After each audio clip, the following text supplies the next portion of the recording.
ಮನಸ್ವಿನಿ ಮನದಾಳದ ಮಾತಿನ ಕಾರ್ಯಕ್ರಮಕ್ಕೆ ಸ್ಪಂದನ ವಾಹಿನಿಯ ವೀಕ್ಷಕರಿಗೆ ಆತ್ಮೀಯ ಸ್ವಾಗತ. ಇವತ್ತಿನ ನಮ್ಮ ಅತಿಥಿಯನ್ನು ಯಾವ ರೀತಿ ನಾನು ನಿಮಗೆ ಪರಿಚಯ ಮಾಡಬೇಕು ಅನ್ನೋದಕ್ಕೆ ನಾನು ಹಲವಾರು ಪದಗಳನ್ನು ಹುಡುಕ್ತಾ ಇದ್ದೇನೆ. ಕಥೆಗಾರ್ತಿ, ಕಾದಂಬರಿಗಾರ್ತಿ, ನೀವು ನೋಡುವ ಧಾರಾವಾಹಿಗಳ ಹಿಂದಿನ ಸೂತ್ರಧಾರಿ, ಚಲನಚಿತ್ರಗಳಲ್ಲಿ ಕೆಲಸ ಮಾಡಿರುವಂಥದ್ದು, ಎಷ್ಟೋ ಸಾಹಿತ್ಯಕ್ಕೆ ಸಾಕಷ್ಟು ಪೂರಕವಾಗಿ ಕೆಲಸ ಮಾಡಿರುವಂಥದ್ದು, ಎಲ್ಲಕ್ಕಿಂತ ಮೊದಲನೇದಾಗಿ ಕಾದಂಬರಿಕಾರ್ತಿಯಾಗಿ ಜೊತೆಗೆ ಪತ್ರಕರ್ತೆಯಾಗಿ ಹೋರಾಟದ ಹಾದಿಯಲ್ಲಿ ಇವತ್ತು ಮುಗುಳು ನಗುತ್ತಿರುವಂತಹ ಮನಸ್ವಿನಿ ಮತ್ಯಾರೂ ಅಲ್ಲ, ರೇಖಾ ರಾಣಿಯವರು. ಬನ್ನಿ ಈ ಕಾರ್ಯಕ್ರಮಕ್ಕೆ ಅವರನ್ನು ಸ್ವಾಗತಿಸೋಣ. ನಮಸ್ತೆ ಮೇಡಮ್, ಕಾರ್ಯಕ್ರಮಕ್ಕೆ ಸ್ವಾಗತ. ನೀವು ಇಷ್ಟೆಲ್ಲ ಹೇಳಿದ್ ನನ್ನ ಬಗ್ಗೆನೇನಾ? ಖಂಡಿತ ಹೌದು ಮ್ಯಾಮ್, ನಿಮ್ಮ ಬಗ್ಗೆನೆ. ನಾನು ಪಕ್ಕ ಹುಡುಕ್ತಾ ಇದೀನಿ ಯಾರಿದ್ದಾರೆ. ಇಲ್ಲ ಮ್ಯಾಮ್, ನೀವು ಒಂಥರ ತೆರೆಮರೆಯ ಕಾಯಿ ಇದ್ದ ಹಾಗೆ. ನಮ್ಗೆ ಎದುರಿಗೆ ಕಾಣೋದು ಹೀರೋ ಮಾತ್ರ. ಎಕ್ಸಾಕ್ಟ್ಲಿ ಹಿಂದೆ ಮಾಡಿರುವಂತಹ ಅಷ್ಟು ಶ್ರಮದ ಕೆಲಸಗಳ ಹಿಂದೆ ಇರುವಂತಹ ಏಕೈಕ ಕೈ ರೇಖಾ ರಾಣಿ ಅವರು ಹೇಳಿದ್ರೆ ನಿಜವಾಗ್ಲೂ ಖುಷಿ ಪಡ್ತೀನಿ. ಯಾಕಂದ್ರೆ ನೀವು ಸುಮ್ಮನೆ ನನ್ನ ಹೊಗಳ್ತಾ ಇದ್ರೆ ನಾನು ಹೊಗಳಿಸ್ಕೊಳಕ್ ಇಷ್ಟಪಡ್ತೀನಿ. ಇಲ್ಲ ಮ್ಯಾಮ್, ನಾನು ಆಕ್ಚುಲಿ ನಿಮ್ಮ ಒಂದಷ್ಟು ಕೆಲಸಗಳು ನಾವು ಹುಟ್ಟುವ ಮೊದಲಿಂದಲೇ ಪ್ರಾರಂಭವಾಗಿರುವಂಥದ್ದು. ಸೊ ಆ ಕೆಲಸಗಳನ್ನು ನಾವು ನೋಡಿದಾಗ ಆಗುವಂತಹ ಒಂದು ಮೆಸ್ಮರೈಸಿಂಗ್ ಥಿಂಗ್ ಇದೆಯಲ್ಲ, ನಿಜಕ್ಕೂ ನನ್ನನ್ನು ಇವತ್ತು ನಿಮ್ಮನ್ನ ಇಂಟರ್ವ್ಯೂ ಮಾಡೋದು ಅಂತ ಹೇಳಿದ್ರೆ, ಈ ಮನಸ್ವಿನಿ ಕಾರ್ಯಕ್ರಮದಲ್ಲಿ ನಿಮ್ಮನ್ನು ಕುತ್ಕೊಳಿಸಿ ಮಾತಾಡ್ಸೋದು ಹೇಳಿದ್ರೆ ಅದು ನಮ್ಗೊಂಥರ ತುಂಬ ಹೆಮ್ಮೆಯ ವಿಚಾರ. ಮ್ಯಾಮ್ ಕಾರ್ಯಕ್ರಮಕ್ಕೆ ಸ್ವಾಗತ. ಈ ಒಂದು ಮುಗುಳ್ನಗೆಯ ಹಿಂದಿನ ರಹಸ್ಯ ಏನು ಅಂತಲೇ ಸ್ಟಾರ್ಟ್ ಮಾಡ್ತೀನಿ. ಮುಗುಳ್ನಗೆ ಯಾವಾಗ ಬರುತ್ತೆ ಅಂತಂದ್ರೆ, ತುಂಬ ಕಷ್ಟಗಳು ಅನುಭವಿಸಿದಾಗ, ನಾವು ನಗುವ ಸಂದರ್ಭಗಳು ಕಡಿಮೆ ಇದ್ದಾಗ ನಾವು ನಗಬೇಕು ಅನ್ಸುತ್ತಲ್ಲ, ನಗಕ್ಕೆ ಸಾಧ್ಯ ಆಗಿರಲ್ಲ. ಆದರೆ ಎಲ್ಲೋ ಒಂದು ಹಂತದಲ್ಲಿ ನಮ್ಮನ್ನು ಸಾವಿರಾರು ಮಹಿಳೆಯರು ನೋಡ್ತಾ ಇದ್ದಾರೆ ಮತ್ತು ಆ ಮಹಿಳೆಯರಿಗೆ ನೀವು ನನ್ನ ಪರಿಚಯ ಮಾಡಿಕೊಡ್ತಾ ಇದ್ದೀರಾ ಅಂದಾಗ ನನ್ನ ನಗುವಿನ ಮೂಲಕ ಎಷ್ಟೆಲ್ಲ ಕಷ್ಟಪಟ್ಟು ನಾನು ಎಷ್ಟು ಚೆನ್ನಾಗಿದ್ದೀನಿ ನೋಡಿ, ಎಷ್ಟು ನಗ್ತಾ ಇದ್ದೀನಿ ಅಂತ ಹೇಳಕ್ಕೆ ನನಗೆ ಆಸೆ. ಹಾಗಾಗಿ ಬಹುಶಃ ಒಳಗಡೆಯಿಂದ ನಗು ಬರ್ತಿದೆ ಅನ್ಸುತ್ತೆ. ಖಂಡಿತ ಮ್ಯಾಮ್, ನಿಮ್ಮ ಈ ಮುಗುಳು ನಗೆ ಅನ್ನುವಂಥದ್ದು ನಮ್ಗೆಲ್ರಿಗೂ ಪ್ರೇರಣೆ. ಯಾಕೆ ಹೇಳಿದರೆ, ನೀವು ನಡೆದಂತಹ ಈ ಸಾಕಷ್ಟು ಫೀಲ್ಡ್ಗಳಲ್ಲಿ ನೀವು ಕೈಯಾಡಿಸಿರುವಂಥವ್ರು. ಮೊದಲನೇದಾಗಿ ಪ್ರಾರಂಭದಿಂದಲೇ ನಿಮ್ಮ ಈ ಅನುಭವಗಳನ್ನು ಕೇಳಲಿಕ್ಕೆ ಇಷ್ಟಪಡ್ತೇನೆ ಮ್ಯಾಮ್. ನಿಮ್ಮ ಬಾಲ್ಯ ಹೇಗಿತ್ತು? ಒಂಥರ ಕೆಟ್ಟದಾಗಿತ್ತು. ಅಂದರೆ ಸಾಧಾರಣ ಇದನ್ನು ಯಾರು ಹೇಳಕ್ಕೆ ಇಷ್ಟಪಡಲ್ಲ, ಆದರೆ ನಮ್ಮ ವ್ಯಕ್ತಿತ್ವದ ಒಂದು ಭಾಗ ಅಲ್ವಾ ಬಾಲ್ಯ. ನಮ್ಮ ಈ ಗಟ್ಟಿತನಕ್ಕೆ, ನನ್ನ ಸವಾಲುಗಳಿಗೆ ನಾನು ಎದುರಿಸುವ ರೀತಿಗೆ ಬಹುಶಃ ಅದು ಕಾರಣ ಆಗಿರ್ಬೋದು. ಯಾಕಂದರೆ ನನಗೆ ನನ್ನ ತಂದೆ ತಾಯಿ ಸಣ್ಣ ವಯಸ್ಸಲ್ಲೇ ಅವರು ಬೇರೆ ಆದರು, ವಿಚ್ಛೇದನ ಹೊಂದಿರು. ಹಾಗಾಗಿ ನನಗೆ ಒಂದು ಕಡೆ ಎರಡು ಪ್ರಪಂಚಗಳ ಜೊತೆ ನಾನು ಹೇಗಬೇಕಾಯ್ತು. ಒಂದು ತಾಯಿಯ ಪ್ರಪಂಚ, ಒಂದು ತಂದೆಯ ಪ್ರಪಂಚ, ಎರಡು ತದ್ವಿರುದ್ಧವಾದ ಪ್ರಪಂಚಗಳು. ನಾನು ಸರಿ ಮತ್ತು ನೀನು I am right, you are not wrong ಅನ್ನೋ ಒಂದು ಪ್ರಪಂಚ ಇದೆ. ನನ್ನ ತಾಯಿ ಸರಿ ಅನ್ಸೋದು, ನಮ್ಮ ತಂದೆ ತಪ್ಪಲ್ಲ ಅನ್ಸೋದು. ಅದು ನನಗೆ ಒಂದು ವಿಚಿತ್ರವಾದ ಒಂದು ಶಕ್ತಿಯನ್ನ ಕಟ್ಕೊಡ್ತು. ಮಧ್ಯೆ ನಾನು ಜಡ್ಜ್ ಆಗಿ ನಿಂತ್ಕೋತಿದ್ದೆ ಯಾವಾಗ್ಲೂ. ಇವ್ರು ಹೇಳೋದು ಸರಿ ಬಟ್ ನೀನು ಹೇಳೋದು ತಪ್ಪಲ್ಲ ಅನ್ನೋದೇ ನನಗೆ ತುಂಬಾ ತುಂಬಾ ನನ್ನ ವ್ಯಕ್ತಿತ್ವನ ಕಟ್ಟಿಕೊಟ್ಟ ಒಂದು ಅಂಶ ಆ ಬಾಲ್ಯ ಆಗಿದ್ರಿಂದ, ಅಲ್ಲಿ ನಾನು ಬಾಲ್ಯದ ಆನಂದ ಅನುಭವಿಸೋಕ್ಕಿಂತ ಯಜಮಾನಿಯಾಗಿ, ಒಟ್ಟು ಹಿರಿಯಳಾಗಿ, ಎರಡು ಪ್ರಪಂಚಗಳ ವೀಕ್ಷಕಳಾಗಿ ನನಗೆ ಗೊತ್ತಿಲ್ಲದೆ ಒಳಗಡೆನೆ ನಾನು ಬೆಳೀತಾ ಹೋಗ್ಬಿಟ್ಟೆ. ಸೊ ಇಂಥ ಒಂದು ಬಾಲ್ಯ ತಮಗೆ ಜಡ್ಜ್ಮೆಂಟಲ್ ಒಂದು ಶಕ್ತಿಯನ್ನು ತಂದ್ಕೊಡ್ತು ಅಂತ ಹೇಳ್ತೀರಾ? ಹೌದು. ಓಕೆ ಮ್ಯಾಮ್, ನೀವು 13ನೇ ವರ್ಷದಲ್ಲೇ ಮೊದಲನೇದಾಗಿ ನಿಮ್ಮ ಸಾಹಿತ್ಯಿಕ ಕೆಲಸಗಳನ್ನು ಪ್ರಾರಂಭಿಸುವಂಥದ್ದು, ನೀವು ಅದರ ಕುರಿತಾಗಿ ಹೇಳಬೇಕು. ನಾನು ಹೇಳಿದ್ನಲ್ಲ, ಎರಡು ಪ್ರಪಂಚಗಳ ಸಂಘರ್ಷಗಳ ಮಧ್ಯೆ ನಾನು ಹೋಗ್ತಾ ಇದ್ದಾಗ ಈ ಸಂಘರ್ಷಗಳು ಯಾರಿಗೂ ಅರ್ಥನೇ ಆಗಲ್ಲ. ಅರ್ಥನೇ ಆ ಕಾಲದಲ್ಲಿ ನಾನು ಹೇಳ್ತಿರೋದು ಬಹುಶಃ ಒಂದು 40 ವರ್ಷಗಳ ಹಿಂದೆ. ಅಪ್ಪ ಅಮ್ಮ ಬೇರೆ ಆಗಿದ್ದಾರೆ ಅಂದ್ರೆ ಅದು ಒಂದು ತುಚ್ಛವಾದ ಕೆಲಸನೋ ಅಥವಾ ಅವಮಾನಕರವಾದ ಕೆಲಸನೋ ಅಥವಾ ಯಾರು ಇಷ್ಟಪಡದಿರೋ, ಮರ್ಯಾದೆ ಇಲ್ದಿರೋ ಅಂತ ಒಂದು ಕೆಲಸ ಆಗಿತ್ತದು. ಅವ್ರಿಗಿಬ್ಬರಿಗೆ ಸಕಾರಣಗಳಿದ್ವು ಬೇರೆ ಆಗಕ್ಕೆ. ಆದ್ರೆ ನಾನು ಆ ಕಾರಣದಿಂದ ನನಗೆ ಮಾತಾಡ್ಬೇಕಿತ್ತು ಯಾರ ಹತ್ರ. ನನ್ನ ಅಭಿವ್ಯಕ್ತಿ ಸ್ವಾತಂತ್ರ್ಯ ನನಗೆ ಅವಾಗ ಇರ್ಲಿಲ್ಲ.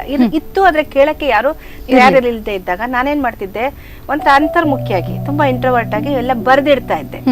ತುಂಬಾ ಬರೆಯೋದು ಅಭ್ಯಾಸ ಆಗಿದ್ದ ಆವಾಗಲೇ. ನಾನು 7ನೇ ಕ್ಲಾಸಲ್ಲಿ ಇದ್ದಾಗಲೇ ನಾನು ತುಂಬಾ ಬರ್ದಿಟ್ಬಿಟ್ಟಿದ್ದೆ. ಒಂದಿನ ನಮ್ಮಮ್ಮ ನೋಡಿದ್ರು ಅದನ್ನ. ಏನಕ್ಕೆ ಈ ಥರ ಬರ್ದಿದ್ಯಾ, ಇಷ್ಟೆಲ್ಲ ನೋವುಗಳಿದ್ಯಾ, ಇಷ್ಟೆಲ್ಲ ಬೇಜಾರಿದ್ಯಾ ಅಂದ್ರೆ ಅಂತ ಕೇಳಿದೆ. ನೀನು ಡೈರಿ ಬರ್ದಿದ್ಯಾ ಅಂದ್ರು. ಹಂಗಂದ್ರೆ ಏನು ಅಂತ ಕೇಳಿದೆ. ನೀನೇನು ಅವತ್ತವತ್ತಿನ ದಿನ ಘಟನಾವಳಿಗಳನ್ನ ಬರೆದು ನೀನು ದಾಖಲೆ ಮಾಡ್ತಿದ್ದೆ, ಇದಕ್ಕೆ ಡೈರಿ ಅಂತ ಕರೀತಾರೆ, ಬರೀ ಇದನ್ನ ಅಂದ್ರು. ಮತ್ತೆ ಅವರು ಓದಿ ಹತ್ತು ಬಿಟ್ರು. ತುಂಬಾ ಇಷ್ಟೆಲ್ಲ ನೋವುಗಳು ನಿನ್ನ ಒಳಗಡೆ ಇದೆ ಅಂತ ನನಗೆ ಗೊತ್ತಿರ್ಲಿಲ್ಲ. ಮತ್ತೆ ಮರುಕ್ಷಣ ಅವರು ನನಗಿಂತ ಒಂದು ಗಟ್ಟಿ ಹೆಂಗಸು, ತುಂಬಾ ಸವಾಲುಗಳನ್ನ ಎದುರಿಸಿರೋರು. ಅವ್ರು ಹೇಳಿದ್ರು, ಒಂದು ಕೆಲಸ ಮಾಡು, ಇದನ್ನ ಕಥಾ ರೂಪದಲ್ಲಿ ಬರೆದ್ರೆ ಹೇಗಿರುತ್ತೆ. ಕತೆ ಅಂದ್ರೆ ಏನು ತಕ್ಷಣ ಕಾಲೇಜಲ್ಲಿ ಪ್ರೊಫೆಸರ್ ಆಗಿದ್ರು. ಶೇಕ್ಸ್ಪಿಯರನಿಗೆ ನಮಸ್ಕಾರ ಅಂತ ಒಂದು ಪುಸ್ತಕ ತಂದುಕೊಟ್ರು. ಅದರಲ್ಲಿ ಎಲ್ಲ ನಾಟಕಗಳಿದ್ವು. ಓದಿದ ತಕ್ಷಣ ಇದು ಈ ರೂಪದಲ್ಲಿ ನೀನು ಬರೆಯೋಕ್ಕಾಗತ್ತಾ ಇನ್ನು ಅನಿಸಿಕೆಗಳನ್ನ? ಆ ರೂಪದಲ್ಲಿ ನಾವು ಬರೆಯೋಕ್ಕಾಗಲ್ಲ, ಈ ಜನ್ಮದಲ್ಲಿ ಆಗಲ್ಲ. ಆದರೆ ಒಂದು ಸಣ್ಣ ಪ್ರಯತ್ನ ಮಾಡಿದೆ, ನನ್ನ ಅನಿಸಿಕೆಗಳನ್ನು ಬರಹ ರೂಪದಲ್ಲಿ ಇಳಿಸ್ಬೇಕು ಅಂತ. ಹಾಗಾಗಿ ನನ್ನ ಪ್ರಥಮ ಕಾದಂಬರಿ, ನಾನು 10ನೇ ಕ್ಲಾಸಿಗೆ ಬರೋಕ್ಕೆ ಮೊದಲೇ ನನ್ನ ಕಾದಂಬರಿ ಪ್ರಕಟ ಆಗಿಬಿಟ್ಟಿತ್ತು. ಓಕೆ. ಸೊ ಒಂದು ತಾಯಿ ಆ ಒಂದು ಇದೆಲ್ಲ ಏನಿದ್ರು ಆಗಿರುವಂಥದ್ದು ನಿಮ್ಮ ಹಿರಿಯ ಪ್ರಾಥಮಿಕ ಪ್ರೌಢಶಾಲೆಯ ಈ ಮಧ್ಯದ ಗ್ಯಾಪಿನಲ್ಲಿ. ಸೊ ನೀವು ಅಷ್ಟು ದೊಡ್ಡ ಸಾಹಿತ್ಯದ ಜಗತ್ತಿಗೆ ಅಷ್ಟರ ಒಳಗೆ ನೀವು ಎಕ್ಸ್ಪೋಜರ್ ಆಗಿರುವಂಥದ್ದು. ಸರಿ ಮ್ಯಾಮ್, ಮತ್ತೆ ನಂತರ ನೀವು ಈ PUC ಆಗಲಿ ನಂತರದ ಎಜುಕೇಷನ್ನ ಟೈಮ್ನಲ್ಲಿ ನೀವು ಯಾವ ರೀತಿ ಸಾಹಿತ್ಯಕ್ಕೆ ಟೈಮ್ ಹೊಂದಿಸಿದ್ರೆ? ಇಲ್ಲ, ನನಗೇನು ಅನ್ನಿಸ್ತು, ಬೇರೆಯವ್ರ ಹತ್ರ ಮಾತಾಡೋಕ್ಕಿಂತ ನನ್ನ ಸಮಯ ಕಳೆಯೋಕ್ಕಿಂತ ಬದುಕೋಕ್ಕಿಂತ ನನ್ನ ಅಕ್ಷರ ಲೋಕದ ಬಾಂಧವ್ಯ ನಂಗೆ ತುಂಬ ಇಷ್ಟ ಆಯಿತು. ಸೊ ಹಾಗಾಗಿ ಆಮೇಲೆ ನನಗೆ ತುಂಬ ಒಂದು ವಿಚಿತ್ರ ಅನ್ನೋ ಆಯಿತು, ಗೊತ್ತಿಲ್ಲ. ಒಂದು ಹೆಣ್ಣಾಗಿ ಇವತ್ತೆಲ್ಲರೂ ಎಲ್ಲವನ್ನು ಕೇಳುವ ಸ್ಥಿತಿನಲ್ಲಿದ್ದೀವಿ. ನಮಗೆ ಸ್ವಾತಂತ್ರ್ಯ ಇದೆ, ಏನು ಬೇಕಾದ್ರೆ ಹೇಳ್ಬೋದು. ಅವತ್ತಿನ ದಿನ ಅವಾಗ ಇರ್ತಿರ್ಲಿಲ್ಲ. ಈಗ ನಾನು ಹೇಳ್ತಾ ಇದ್ದೀನಿ, ನನ್ನ 10ನೇ ವಯಸ್ಸಲ್ಲಿ ಅಥವಾ 12ನೇ ವಯಸ್ಸಲ್ಲಿ ನನಗೆ ಇಡೀ ಪ್ರಪಂಚ ಅರ್ಥ ಆಗ್ತಿತ್ತು. ಗಂಡು ಹೆಣ್ಣಿನ ಸಂಬಂಧಗಳು ಅರ್ಥ ಆಗ್ತಿದ್ವು, ಗಲಾಟೆಗಳು, ಡೈವೋರ್ಸ್ ಅಂದ್ರೆ ಏನು ಎಲ್ಲ ನಂಗೆ ಅರ್ಥ ಆಗ್ತಾ ಇತ್ತು.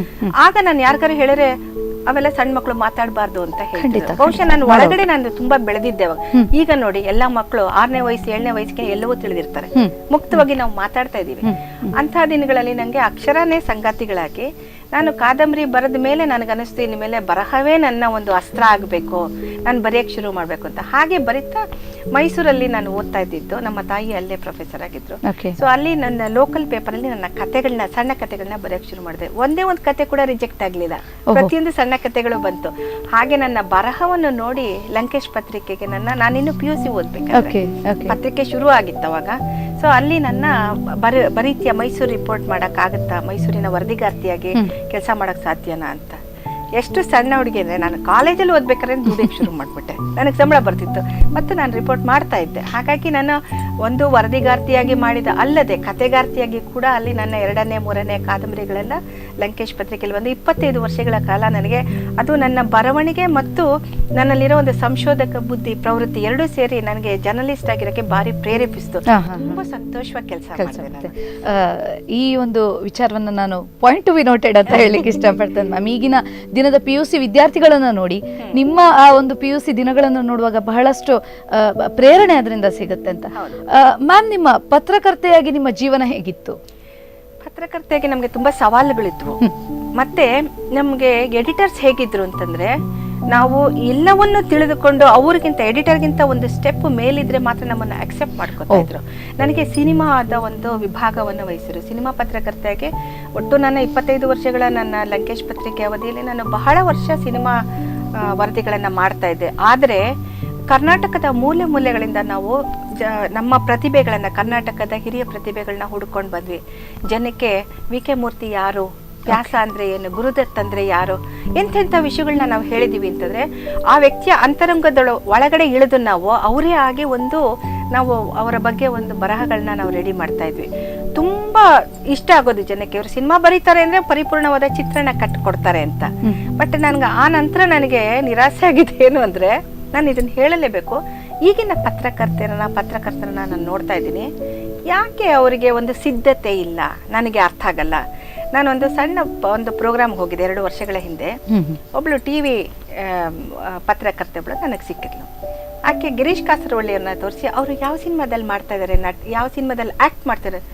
ನನ್ನ ಶಾಖ ಕಡೆ ಸಿನಿಮಾದಲ್ಲಿ ಆಕ್ಟ್ ಮಾಡ್ತಾ ಇದ್ದಾರಾ, ಈ ವ್ಯಕ್ತಿ ನಿನಗೆ ಗೊತ್ತಿಲ್ವ, ಇಡೀ ರಾಷ್ಟ್ರ ತಿರುಗಿ ನೋಡುವಂತ ಸುವರ್ಣ ಪದಕಗಳನ್ನ ಗಳಿಸಿರುವಂತ ವ್ಯಕ್ತಿ ನಿನಗೆ ಗೊತ್ತಿಲ್ವ ಅಂತ ಅವಳ ಕಡೆ ನೋಡಿದೆ. ಅಷ್ಟಾಗಿ ಅವರು ಕ್ಯಾಮ್ರಾ ಕಡೆ ಮೂವ್ ಆದ್ರು.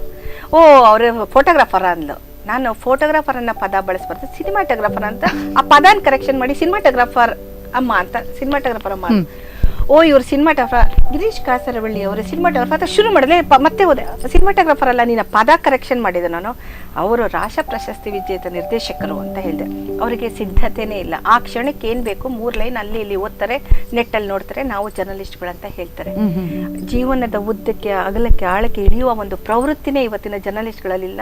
ನಂಗೆ ಆಶ್ಚರ್ಯ ಆಯ್ತು. ಹೀಗಾಗಿ ಜರ್ನಲಿಸ್ಟ್ಗಳು ತುಂಬಾ ಸಂಪದ್ಭರಿತವಾಗಿ ಇತಿಹಾಸ ತಿಳ್ಕೊಂಡು ತುಂಬಾ ವಿಷಯನ ಸಂಗ್ರಹಣೆ ಮಾಡಿದ್ರೆ ಮಾತ್ರ ಜನಕ್ಕೆ ಅದನ್ನು ತಲುಪಿಸಕ್ಕೆ ಸಾಧ್ಯ. ಇವತ್ತು ಆ ಬಡತನ ನಾನು ನೋಡಿ ವಿಷಾದ ಆಗ್ತಾ ಇದೆ ನನಗೆ.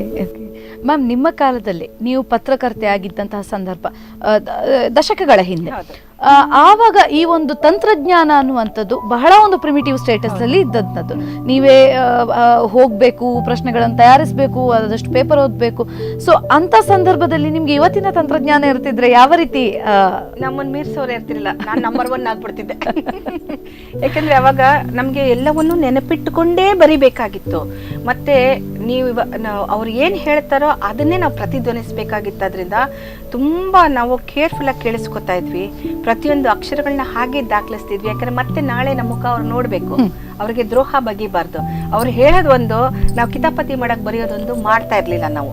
ಹಾಗಾಗಿ ಲಂಕೇಶ್ ಪತ್ರಿಕೆ ಅಂತ ಪತ್ರಿಕೆನಲ್ಲಿದ್ರು ಕೂಡ ಇಡೀ ಕನ್ನಡ ಚಿತ್ರರಂಗ ಅತ್ಯಂತ ನಮ್ಗೆ ಗೌರವವನ್ನ ಕೊಡ್ತಾ ಇದ್ವಿ. ಯಾಕಂದ್ರೆ ಸಿನಿಮಾನ ನ್ಯಾಯಬದ್ಧವಾಗಿ ವಿಮರ್ಶೆ ಮಾಡ್ತಾರೆ, ಬರೀತಾರೆ, ಇಲ್ಲಿ ಮೋಸ ಇಲ್ಲ ಅಂತ. ಆಮೇಲೆ ಬಹಳಷ್ಟು ಸಿನಿಮಾಗಳನ್ನ ಪತ್ರಿಕೆ ವಿಮರ್ಶೆ ನೋಡಿ ಹೋಗ್ತಾ ಇದ್ರು ಜನ. ಎಂಥ ಜವಾಬ್ದಾರಿ ಇತ್ತು ಅಂದ್ರೆ ನಮ್ಗೆ, ನಾವೆಲ್ಲೂ ತಪ್ಪಬಾರ್ದು ಅಂತ ಹೆಜ್ಜೆ ಮೇಲೆ ಹೆಜ್ಜೆ ಇಟ್ಕೊಂಡು ಬಹಳ ಎಚ್ಚರಿಕೆಯಿಂದ ಕೆಲಸ ಮಾಡ್ತಿದ್ವಿ. ಮತ್ತು ಆ ಸಿನಿಮಾ ಬಗ್ಗೆ ಬರಿಬೇಕಾದ್ರೆ ಇವರೊಬ್ಬ ಕಳಪೆ ನಿರ್ದೇಶಕರಲ್ಲ, ಇಂತಿಂತ ಒಳ್ಳೆ ಸಿನಿಮಾ ಮಾಡಿದರೆ ನೆನಪಿರ್ಲಿ ಅನ್ನೋದನ್ನು ಕೂಡ ಬರೀತಾ ಇದ್ವಿ. ಅವ್ರಿಗೊಂದು ವ್ಯಕ್ತಿತ್ವ ಕಟ್ಕೊಡ್ತಾ ಇದ್ವಿ. ಈಗ ಆ ತರ ಇಲ್ಲ. ಮತ್ತೆ ನಮ್ಗೆ ರೆಕಾರ್ಡ್ ಮಾಡೋದು ಕೂಡ ನಮಗ್ ಗೊತ್ತಿಲ್ಲ, ಮೊಬೈಲ್ ಕೂಡ ಇರ್ಲಿಲ್ಲ. ಆದ್ರೂ ನಾವು ಬರೀ ನೆನಪಿನ ಶಕ್ತಿಯಿಂದ ಅಷ್ಟೆಲ್ಲ ಕೆಲಸ ಮಾಡ್ತೀವಿ. ಅಷ್ಟಗಳನ್ನ ಎಲ್ಲಾ ವಿಚಾರಗಳನ್ನ, ಮಾಹಿತಿಗಳನ್ನ ತಿಳ್ಕೊಂಡು ಪ್ರಿಪೇರ್ಡ್ನೆಸ್ ಅನ್ನುವಂಥದ್ದು, ಆ ಕಾನ್ಸೆಪ್ಟ್ ಅನ್ನ ಗಟ್ಟಿಯಾಗಿ ನಂಬಿರುವಂತದ್ದು ಆ ಟೈಮ್ನಲ್ಲಿ. ಮ್ಯಾಮ್, ಈ ಲಂಕೇಶ್ ಪತ್ರಿಕೆ ಅಂತ ಅಂದಾಗ ಕನ್ನಡ ಅನ್ನೋದು ಬಹಳ ಸ್ವಚ್ಛವಾಗಿದ್ದದ್ದು. ಅದರಲ್ಲಿ ನಿಮ್ಗೆ ಕೆಲವು ಪದಗಳು ಅದರಿಂದಲೇ ಸಿಕ್ತಿತ್ತು. ಆ ಪತ್ರಿಕೆ ಓದಿದ್ರೆ ನಿಮ್ಮ ಕನ್ನಡ ಅಷ್ಟು ಶುದ್ಧ ಆಗೋದು ಅಂತ. ಸೊ ಈ ಬಗ್ಗೆ ನೀವು ಇವತ್ತಿನ ಕನ್ನಡ ಮತ್ತೆ ಲಂಕೇಶ್ ಪತ್ರಿಕೆ ಆಗಿನ ಕನ್ನಡದ ಬಗ್ಗೆ ಹೇಳ್ಬೇಕು. ನಾನು ಮತ್ತೆ ಅದೇ ಆಗ್ಲೇ ಹೇಳ್ತೀನಿ, ಪತ್ರಕರ್ತರು ಶ್ರೀಮಂತರಾಗಿದ್ದರೆ ಅಂದ್ರೆ ಜ್ಞಾನದಲ್ಲಾಗಲಿ ಅಥವಾ ಭಾಷೆಯಲ್ಲಿ ಅವರು ಸಂಪತ್ಭರಿತರಾಗಿದ್ದಾರೆ, ನಿಮಗೆ ಮಾಧ್ಯಮ ಕೂಡ ಸಂಪತ್ಭರಿತವಾಗೇ ಇರುತ್ತೆ. ನಮಗೆ ಎಷ್ಟು ತಪ್ಪುಗಳನ್ನ ಕಂಡುಹಿಡ್ತಾ ಇದ್ರು ಅಂತಂದ್ರೆ, ನಮ್ಮ ಪತ್ರಿಕೆಯಲ್ಲಿ ಕೆಲಸ ಮಾಡುವ ಒಬ್ಬರು ಅಲ್ಪ ಪ್ರಾಣ ಮಹಾಪ್ರಾಣ ಕೂಡ ತಪ್ಪು ಮಾಡೋ ಹಾಗಿಲ್ಲ. ಒಬ್ಬ ಮೊಳೆ ಜೋಡಿಸುವವನ ಹತ್ರ ಕೆಲಸ ಕಲಿಸಿದ ಉದಾಹರಣೆಗಳು ಇದೆ. ತುಂಬಾ ಹಿಂದೆ ಒಂದ್ಸತಿ ಕೃತಜ್ಞತೆ ಎರಡು ನನಗೆ ಏನ್ ಹಾಕ್ಬೇಕು ಅಂದಾಗ ನಮ್ಮ ಮೊಳೆ ಜೋಡಿಸುವ ಬಾಲಕೃಷ್ಣ ಹಂಸಲೇಖ ಅವರ ಬ್ರದರ್ ಅವ್ರು ಬಂದು ಹೇಳಿದ್ರು, ಅಮ್ಮ ಕೃತಜ್ಞತೆ ನೀವು ದೊಡ್ಡ ಗಾನ ಬಳಸ್ಬಿಟ್ಟಿದೀರಾ, ತಪ್ಪಿದು ಅಂತ ಹೇಳಿದ್ರು. ನಾವು ಕಲ್ತಿದ್ದಿದ್ದೆ ಅವಾಗ. ಅಂದ್ರೆ ಮೊಳೆ ಜೋಡಿಸೋರು ಕೂಡ ಅಂತ ಒಂದು ಪರಿಜ್ಞಾನ ಇತ್ತು ಅವಾಗ. ಮತ್ತೆ ಭಾಷೆ ಒಂದು ಸೊಗಸಾಗಿ ಒರಟಾಗಿತ್ತು. ಅಂತ ಒಂದು ಲಂಕೇಶ್ ಪತ್ರಿಕೆ ಭಾಷೆನ ಆ ಕಾಲದಲ್ಲಿ ಯಾರು ನೋಡಿರ್ಲಿಲ್ಲ. ಸುಂದರವಾಗಿ ಕಟ್ಟಿಕೊಡ್ತಾ ಇದ್ರು. ಹಾಗೆ ಒಂದು ಹೋರಾಟ ಕಾಣಿಸ್ತಾ ಇತ್ತು, ಒಂದು ಪ್ರತಿಧ್ವನಿ ಕಾಣಿಸ್ತಾ ಇತ್ತು. ಜನನ ತಲುಪಕ್ಕೆ ಒಂದು ಸಾಧನೆ ಆಗಿತ್ತು ಅದು ಪತ್ರಿಕೆಯ ಭಾಷೆ ಅನ್ನೋದು. ಸೊ ತುಂಬಾ ಗಟ್ಟಿಯಾಗಿ ನಮ್ಮಗಳನ್ನ ರೂಪಿಸಿದ್. ನಾನು ಅಂತ ಹೇಳಲ್ಲ, ನಮ್ಮ ಟೀಮ್ ಎಲ್ಲ ಸೇರಿ ಒಂದು ಪತ್ರಿಕೆನ ಒಂದು ರೂಪಿಸಿದ್ವಿ ಅವಾಗ. ಅದರಲ್ಲಿ ಹೆಣ್ಣು ದನಿ ಅಂತ ಒಂದು ಕಾಲಂ ಬರೀತಾರೆ. ಬಹಳಷ್ಟು ಹೆಣ್ಣು ಮಕ್ಕಳು ಹೇಳಕ್ಕೆ ಅಸಾಧ್ಯವಾದ ಕಥೆಗಳನ್ನ ನಾನಲ್ಲಿ ಹೇಳಿದೆ. ಬಾರಿ ಪಾಪ್ಯುಲರ್ ಆಗಿತ್ತು ಆ ಕಾಲಂ ಅವಾಗ. ಒಂಥರ ನಮ್ಮ ಬೇಗುದಿಯನ್ನ ಹೊರಗೆ ಹಾಕ್ಲಿಕ್ಕೆ ಇರುವಂತಹ ಒಂದು ವೇದಿಕೆಯ ತರ. ಮ್ಯಾಮ್, ಒಂದು ಸ್ವಲ್ಪ ಈ ಜರ್ನಲಿಸಮ್, ಈ ಪತ್ರಿಕೋದ್ಯಮದಿಂದ ಒಂದು ಸ್ವಲ್ಪ ಡೈಗ್ರೇಟ್ ಆಗ್ತಾ, ಮ್ಯಾಮ್, ಈ ಒಂದು ಧಾರಾವಾಹಿಗಳು ಸಾಕಷ್ಟು ಪ್ರಥಮಗಳಿಗೆ ನೀವು ವೇದಿಕೆ ಮಾಡಿ ಕೊಟ್ಟಿರುವಂಥದ್ದು ಈ ಕನ್ನಡದಲ್ಲಿ. ಸೊ ಸಂಗಮದಿಂದ ಪ್ರಾರಂಭಿಸ್ತಾ ಮ್ಯಾಮ್, ಇದ್ರ ಕುರಿತಾಗಿ ಹೇಳಿ. ಸಾಕಷ್ಟು ಪ್ರಥಮಗಳನ್ನ ಮಾಡಿದ್ದು ನಾನಲ್ಲ, ಅಶೋಕ್ ಕಶ್ಯಪ್ ಅವರು. ಅಶೋಕ್ ಕಶ್ಯಪ್ ಅವರು ಇಲ್ದಿದ್ರೆ ನನ್ನ ಸಾಧನೆ ಶೂನ್ಯ ಈ ಫೀಲ್ಡ್ ಅಲ್ಲಿ. ಯಾಕಂದ್ರೆ ಒಬ್ಬಳು ಬರಹಗಾರ್ತಿಯಾಗಿದ್ದೆ ನಾನು. ಸಣ್ಣ ಪುಟ್ಟ ಸಾಕ್ಷ್ಯಚಿತ್ರಗಳನ್ನ ಮಾಡ್ತಾ ಇದ್ದೆ. ಆದ್ರೆ ಅಶೋಕ್ ಅವರು ಒಂದು ಸಿನಿಮಾ ಕತೆ ಅಂತ ಹೇಳಕ್ ಬಂದು ನನ್ನ ಕೈಲಿ ಕತೆ ಬರ್ಸಕ್ ಬಂದ ಆ ದಿನಗಳಲ್ಲಿ ನಮ್ಮಿಬ್ಬರಲ್ಲಿ ಎಂಥ ಒಂದು, ಇಬ್ರು ಒಂದೇ ತರ ಯೋಚನೆ ಮಾಡ್ತೀವಿ, ನಾವಿಬ್ರು ಪರಸ್ಪರ ಒಟ್ಟಾಗಿ ಬದುಕಬಹುದಾ ಅಂತ ಅನ್ನಿಸ್ತು. ನಾವು ತುಂಬಾ ಸುಂದರವಾಗಿ ನಾವು ಬದುಕಕ್ಕೆ ಶುರು ಮಾಡಿದ್ವಿ, ಒಬ್ರಿಗೊಬ್ರು ಸಪೋರ್ಟ್ ಮಾಡಿದ್ವಿ. ಆಗ ಅವರಲ್ಲಿ ತುಂಬಾ ಕನಸು, ಆಸ್ಕರ್ ಹಿಡಿಯುವಂತ ಕನಸು ಅವ್ರದ್ದು. ಆ ಕನಸುಗಳನ್ನ ನನ್ನಲ್ಲಿ ಬಿತ್ತಿದ್ರು. ನನಗೆ ಅವರಿಂದ ನಾನು ಸೀರಿಯಲ್ ಮಾಡಬಾರ್ದಕ್ಕೆ, ಸಿನಿಮಾ ಮಾಡಬಾರ್ದಕ್ಕೆ ಅಂತೆಲ್ಲ ಅನಿಸ್ತು. ಸೊ ಈ ಪ್ರಥಮಗಳನ್ನ ಮಾಡಿದವರು ನಮ್ಮ ಧಾರಾವಾಹಿ ಕ್ಷೇತ್ರದಲ್ಲಿ, ಸಿನಿಮಾದಲ್ಲಿ ಬಹಳಷ್ಟು ಪ್ರಥಮಗಳನ್ನ ಮಾಡಿದವರು ಅವರೇನೆ. ಸಿನಿಮಾಗಿಂತ ನಾನು ಧಾರಾವಾಹಿ ಯಾಕೆ ಹೇಳಕ್ ಇಷ್ಟಪಡ್ತೀನಿ ಅಂದ್ರೆ, ಆಗ ಪ್ರಾರಂಭದ ಕಾಲದಲ್ಲಿ ಇವರು ಅದರ ಚುಕ್ಕಾಣಿ ಹಿಡಿದಿದ್ರಿಂದ ನಮ್ಗೆ ಹಲವಾರು ಪ್ರಥಮಗಳು ನಮ್ದಾಯ್ತು. ಸಿನಿಮಾದಲ್ಲಿ ಬಿಡಿ, ತುಂಬಾ ಜನ ಹಲವಾರು ಪ್ರಥಮಗಳನ್ನ ಮಾಡಿದ್ರು. ಸೀತೆ ಅಂತ ಮೊದಲು ಒಂದು ಧಾರಾವಾಹಿ ಮಾಡಿದ್ವಿ. ಆಗಿನ ಕಾಲದಲ್ಲಿ ಬೆಂಗಳೂರಲ್ಲಿ ಮನೆ ಒಳಗಡೆ ಮಾಡ್ತಿದ್ದಂತ ಒಂದು ಧಾರಾವಾಹಿಯನ್ನ ಊರಿಂದ ಹೊರಗಡೆ, ಜಿಲ್ಲೆಯಿಂದ ಹೊರಗಡೆ, ನಮ್ಮದೇ ರಾಜ್ಯದಲ್ಲಿ ಒಂದು ಹಳ್ಳಿಯ ವಾತಾವರಣದಲ್ಲಿ ಮಾಡುವಂತ ಒಂದು ಒಂದು ಸಂದರ್ಭನ ಅವರು MK ಅವರ ಕಾದಂಬರಿ ಸೀತೆಯನ್ನ ತಗೊಂಡು ನಾವು ತೀರ್ಥಹಳ್ಳಿನಲ್ಲಿ ಶುರು ಮಾಡಿದ್ವಿ. ಪ್ರಥಮ ಬಾರಿಗೆ ಸಿನಿಮಾದಲ್ಲಿ ನೋಡುವ ದೃಶ್ಯಗಳನ್ನ ಧಾರಾವಾಹಿನಲ್ಲಿ ನೋಡಿದ್ರು. ಅದು ನಮ್ಮ ಪ್ರಥಮ ಅಂತ ಹೇಳ್ಬೋದು. ಆ ಥರ ಊರಿಂದ ಹೊರಗಡೆ ಹೋಗಿ ಶೂಟಿಂಗ್ ಮಾಡಿದ್ದು. ಸಂಗಮ ನೀವು ಕೇಳಿದ್ರಲ್ಲ, ಫಸ್ಟ್ ಟೈಮ್ ಮನಾಲಿಗೆ ಒಂದು ಚಿತ್ರತಂಡ ಮನಾಲಿಗೆ ಹೋಗಿ ಸೀರಿಯಲ್ ಯಾರು ಮಾಡ್ತಾರೆ ಅಲ್ಲ, ಆದ್ರೆ ಸಿನಿಮಾದ ಎಲ್ಲ ಅಂಶಗಳನ್ನ ಸೀರಿಯಲ್ ತಂದವರು ಆಶಾ ಕಶ್ಯಪ್. ನಾವು ಮನಾಲಿ ಹೋಗಿ ಶೂಟಿಂಗ್ ಮಾಡಿದ್ವಿ. ಇಡೀ ಕತೆ ಮನಾಲಿನಲ್ಲಿ ಕನ್ನಡದ ಒಂದು ಕುಟುಂಬದ ಕಥೆಯನ್ನ ಮಾಡಿದ್ರು. ಅದು ಒಂದು ಪ್ರಥಮ. ಮತ್ತೆ ಸಿನಿಮಾದಲ್ಲಿ ಹಾಡುಗಳಿರಲಿಲ್ಲ ಸಿನಿಮಾ ತರ, ಅದನ್ನ ಪರಿಚಯಿಸೋರು ಆಶಾ ಕಶ್ಯಪ್. ನಮ್ಮ ನಂದಗೋಕುಲ ಧಾರಾವಾಹಿಯಲ್ಲಿ ತುಂಬಾ ಹಾಡುಗಳು, ಪಂಡಿತರಿಗೆ ತುಂಬಾ ಹಾಡುಗಳನ್ನ ನಾವು ಹಾಕಿದ್ವಿ. ಇವರು ನಂದಿನಿ ಗೌಡ ಮತ್ತು ರಾಧಿಕಾ ಪಂಡಿತ್ ಇಬ್ಬರಿಗೆ ತುಂಬಾ ಹಾಡುಗಳು, ಅಂದ್ರೆ ಸಿನಿಮಾ ತರ ಒಂದು ಫೀಲ್ ಕೊಟ್ರವರು. ಆ ನಂತರ ನಮ್ಮ ಮತ್ತೊಂದು ಪ್ರೀತಿಯಿಂದ ಧಾರಾವಾಹಿಗೆ ಕಾಶ್ಮೀರಲ್ಲಿ ಹೋಗಿ ಶೂಟಿಂಗ್ ಮಾಡಿದ್ವಿ. ಹೀಗೆ ಹಲವಾರು. ಆಮೇಲೆ ಸಿನಿಮಾ ಸ್ಟಂಟ್ಸ್ ಏನಿದೆ, ಸಿನಿಮಾದ ಸಾಹಸ ನಿರ್ದೇಶಕರನ್ನ ಕರೆತಂದು ಕಿರುತೆರೆಯಲ್ಲಿ ಸಾಹಸಗಳನ್ನ ಮಾಡೋರು. ಅದ್ಭುತನೇ ಹೈಯೆಸ್ಟ್ TRP ಬಂದಂತ ಪ್ರೀತಿಯಿಂದ ಎಪಿಸೋಡ್ಗಳು. ಅದರಲ್ಲಿ ಅದು ಮತ್ತೆ ಸಂಗಮದಲ್ಲಿ ಕೂಡ ಆಕ್ಸಿಡೆಂಟ್ ಸೀನ್ಗಳೆಲ್ಲ ಸಿಕ್ಕಾಪಟ್ಟೆ ಚೆನ್ನಾಗಿ ಮಾಡೋರು. ಅಂದ್ರೆ ಕಿರುತೆರೆಯನ್ನ ಪೂರ್ತಿ ಸಿನಿಮಯ ಮಾಡಿ ಅದರಲ್ಲಿ ಸಿಗುವ ಎಲ್ಲ ಸಕಲ ವರ್ಣಗಳನ್ನು ತಂದು ತುಂಬಿಸಿ ರಸಭರಿತವಾಗಿ ಮಾಡಿದ ಕೀರ್ತಿ ಅವ್ರಿಗೆ ಸಲ್ಬೇಕು. ಸೊ ಅವ್ರ ಜೊತೆ ನಾನಿದ್ದ ಈ ಕ್ರೆಡಿಟ್ ನೀವು ಹೇಳಿದ್ರೆ ನಾನು ಹೌದು, ಹಲವಾರು ಪ್ರಥಮಗಳಿಗೆ ನಾನು ಅವ್ರ ಜೊತೆ ಸಾಕ್ಷಿಯಾಗಿದ್ದೀನಿ ಅಂತ ಹೇಳ್ಬೋದು. ಮೇಡಮ್, ಅಶೋಕ್ ಕಶ್ಯಪ್ ಯಾರು? ಅಶೋಕ್ ಕಶ್ಯಪ್ ಅವರು ನನ್ನ ಪ್ರಕಾರ ನಂಬರ್ 1 ಗ್ರೇಟೆಸ್ಟ್, ಅದ್ಭುತವಾದ ಸುಂದರವಾದ ಹ್ಯೂಮನ್ ಬೀಯಿಂಗ್ ಮತ್ತು ನನ್ನ ಗಂಡ. ಈ ಪಾಯಿಂಟ್ ಬೇಕಿತ್ತು. ಅವರು ಕರ್ನಾಟಕದ ಹೆಸರಾಂತ ಪ್ರಖ್ಯಾತ ಛಾಯಾಗ್ರಾಹಕರು, ನಿರ್ದೇಶಕರು, ನಿರ್ಮಾಪಕರು ಮತ್ತು ನಟ ಕೂಡ. ಅವ್ರಿಗೆ ಭಾರಿ ಆಸೆ ಇದೆ ತಾನು ಚೆನ್ನಾಗಿದ್ದೀನಿ ಆಕ್ಟ್ ಮಾಡ್ಬಿಡೋಣ ಅಂತ, ಬಟ್ ನಾನೇ ಬಿಡ್ಲಿಲ್ಲ. ಯಾಕೆಂದ್ರೆ ಅವರು ಸಿನಿಮಾದಲ್ಲಿ ಸಾಧಿಸೋದು ತುಂಬಾ ಇದೆ. ನಟರ ಅಗತ್ಯ ತುಂಬಾ ಜನಕ್ಕೆ ನಟರ ಅಗತ್ಯ ಇಲ್ಲ, ತುಂಬಾ ಜನ ಇದ್ದಾರೆ. ಆದ್ರೆ ತಂತ್ರಜ್ಞಾನ ಅಗತ್ಯ ತುಂಬಾ ಇದೆ. ಇವರ ತರ ಕಲ್ತವ್ರು ನಮ್ಮ ಇಂಡಸ್ಟ್ರಿನಲ್ಲಿ ಉಳಿಬೇಕು ಅನ್ನೋ ನನ್ನ ಆಸೆ ಇದೆ. ಹಾಗಾಗಿ ಅವರು ನಟನೆ ಮಾಡಿದ್ದಾರೆ, ಸಿನಿಮಾದಲ್ಲೆಲ್ಲ ಮಾಡಿದ್ದಾರೆ. ಆದ್ರೆ ತಂತ್ರಜ್ಞನಾಗಿ ತುಂಬಾ ಚಾಪ್ ಒತ್ತಬೇಕು ಅನ್ನೋದು ಆಸೆ ಇತ್ತು. ಅವರು ಮೊದಲನೇ ಚಿತ್ರ ಉಪೇಂದ್ರ ಅವರ ಹುಷ್ ಚಿತ್ರದಲ್ಲೇ ಅಶೋಕ್ ಕಶ್ಯಪ್ ಬರುತ್ತಿದ್ದಾರೆ ಅಂತಾನೆ ಪೇಪರ್ ಅಲ್ಲಿ ಬಂದಿತ್ತು. ಇವ್ರಿಗೋಸ್ಕರ ಸಿನಿಮಾ ಮಾಡ್ದಂಗಿತ್ತು ಉಪೇಂದ್ರ ಅವರು. ಸೊ ಅಲ್ಲಿಂದ ಅವರು ಚಾಪ್ ಮೂಡಿಸ್ಲೇಬೇಕು ಅನ್ನೋದೊಂದು ನನ್ನ ಆಸೆ ಆಗಿತ್ತು. ಅದ್ರ ಪ್ರಕಾರ ಅವರು ಮಾಡ್ಕೊಂಡು ಸೊ ಕಂಪ್ಲೀಟ್ ತಂತ್ರಜ್ಞಾನದ ಕಡೆಗೆ. ಹೌದು, ನಾನು ಅವ್ರ ಜೊತೆ ಸೇರಿದ್ರಿಂದ ಸಿನಿಮಾ ಮತ್ತು ಸೀರಿಯಲ್ ಅಲ್ಲಿ ಪೂರ್ತಿ ಮುಳುಗ್ಬೋದೆ. ಸರಿ ಮ್ಯಾಮ್, ಮತ್ತಷ್ಟು ಮಾತುಕತೆ ಮುಂದುವರ್ಸೋಣ ಒಂದು ಚಿಕ್ಕ ಬ್ರೇಕ್ನ ನಂತರ. ಮನಸ್ವಿನಿ ಮನದಾಳದ ಮಾತಿನಲ್ಲಿ ಒಂದು ಸಣ್ಣ ಬ್ರೇಕ್ನ ನಂತರ ಮತ್ತೆ ಕಾರ್ಯಕ್ರಮ ಮುಂದುವರಿಯುತ್ತದೆ.